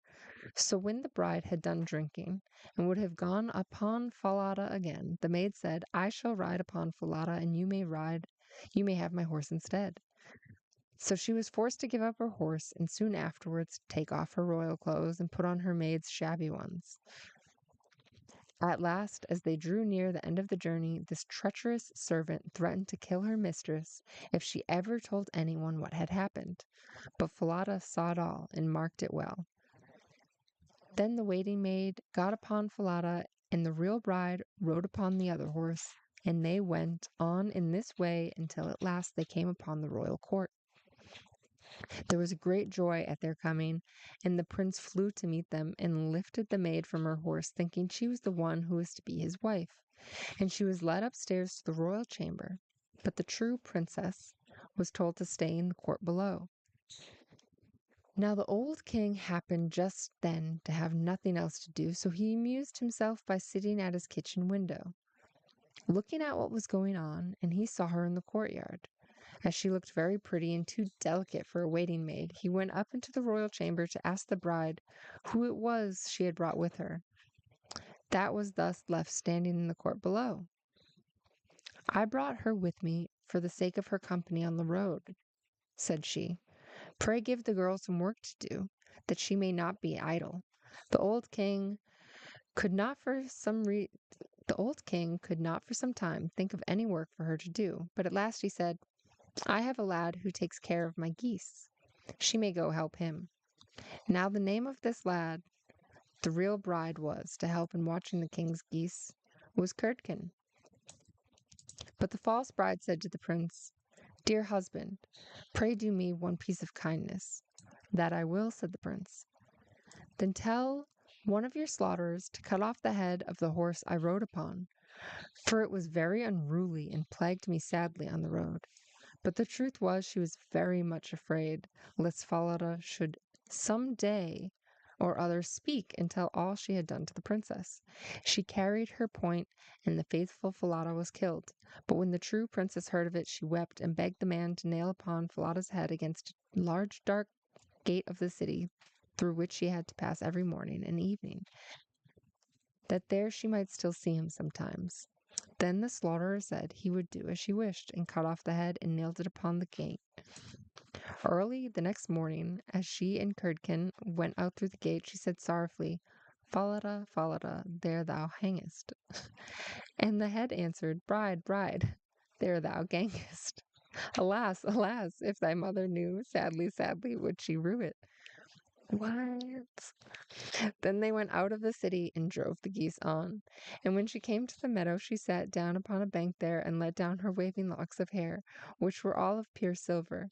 And when Curdken saw it glitter in the sun, he ran up and would have pulled some of the locks out, but she cried, Blow, breezes, blow, let Curdken's hat go. Blow, breezes, blow, let him after it go. Over hills, dales, and rocks, away be it whirled, till the silvery locks are all but combed and curled. Then there came a wind so strong that it blew off Curdken's hat, and away it flew over the hills, and he was forced to turn and run after it, till by the time he came back she had done combing, curling her hair. He had put it up again, and had put it up again safe. Then he was very angry and sulky and would not speak to her at all. But they watched the geese until it grew dark in the evening, and then drove them homeward. The next morning, as they were going through the dark gate, the poor girl looked up at Falada's head and cried, Falada, Falada, there thou hangest. And the head answered, Bride, bride, there thou gangest. Alas, alas, if thy mother knew, sadly, sadly would she rue it. Then she drove on the geese and sat down again in the meadow and began to comb out her hair as before. Curdken ran up to her and wanted to take a hold of it, but she cried out quickly, Blow, breezes, blow, let Curdken's hat go. Blow, breezes, blow, let him after it go. Over hills, dales, and rocks, away it be whirled, till the silvery locks are all combed and curled. Then the wind came and blew away his hat, and off it flew a great way over the hills and far away, so that he had to run after it. And when he came back, she had bound up her hair again, and all was safe. So they watched the geese till it grew dark. In the evening, after they came home, Curdken went to the old king and said, I cannot have that strange girl to help me keep these geese any longer. Why? Said the king. Because instead of doing any good, she does nothing but tease me all day long. Then the king made him tell what had happened, and Curdken said, When we go in the morning through the dark gate with our flock of geese, she cries and talks with the head of a horse that hangs upon the wall and says, Falada, Falada, there thou hangest. And the head answers, Bride, bride, there thou gangest. Alas, alas, if thy mother knew, sadly, sadly would she rue it. And Curdken went on telling the king what had happened upon the meadow where the geese fed, how his hat was blown away, and how he was forced to run after it and to leave his flock of geese to themselves. But the old king told the boy to go out again the next day, and when the morning came, he placed himself behind the dark gate and heard how she spoke to Falada, and how Falada answered. When he went into the field and hid himself in a brush by the meadow's side, he soon saw with his own eyes how they drove the flock of geese, and how, after a little time, she let her hair that glittered in the sun. She let down her hair that glittered in the sun, and then he heard her say, Blow, breezes, blow, let Curdken's hat go. Blow, breezes, blow, let him after it go. Over hills, dales, and rocks, away it be whirled, till the silvery locks are all combed and curled. Soon came a gale of wind that carried away Curdken's hat, and away went Curdken after it, while the girl went on combing and curling her hair. All this the king saw, so he went home without being seen. And when the little goose girl came back in the evening, he called her aside and asked her why she did so. But she burst into tears and said, "That I must not tell you or any man, or I shall lose my life." But the old king begged so hard that she had no peace till she had told him all the tale, from beginning to end, word for word. And it was very lucky for her that she did so, for when she had done, the king ordered royal clothes to be put upon her, and gazed on her with such wonder. She was so beautiful. Then he called his son and told him that he had only a false bride, for that she was merely a waiting maid, while the true bride stood by. And the young king rejoiced when he saw her beauty, and heard how meek and patient she had been. And without saying anything to the false bride, the king ordered a great feast to be got ready for all his court. The bridegroom sat at the top, with the false princess on one side, and the true one on the other, but nobody knew her again, for her beauty was quite dazzling to their eyes, and she did not seem at all like the little goose girl, now that she had her brilliant dress on. When they had eaten and drank and were very merry, the old king said he would tell them a tale. So he began and told all the story of the princess, as if it was one that he had once heard. And he asked the true waiting maid what she thought ought to be done to anyone who would behave thus. "Nothing better," said this false bride, "than that she be thrown into a cusk stack round with sharp nails, and that 2 white horses should be put to it, and should drag it from street to street until she was dead." "Thou art she," said the old king, "and as thou hast judged herself, so shall it be done to thee." And the young king was then married to his true wife, and they reigned over the kingdom in peace and happiness all their lives. And the good fairy came to see them and restored the faithful Falada to life again. The end. What the actual what? What did I just read? A grim fairy tale. That's what I just read. A grim fairy tale. Here we are at the 3 p.m. Yeah, dang, right?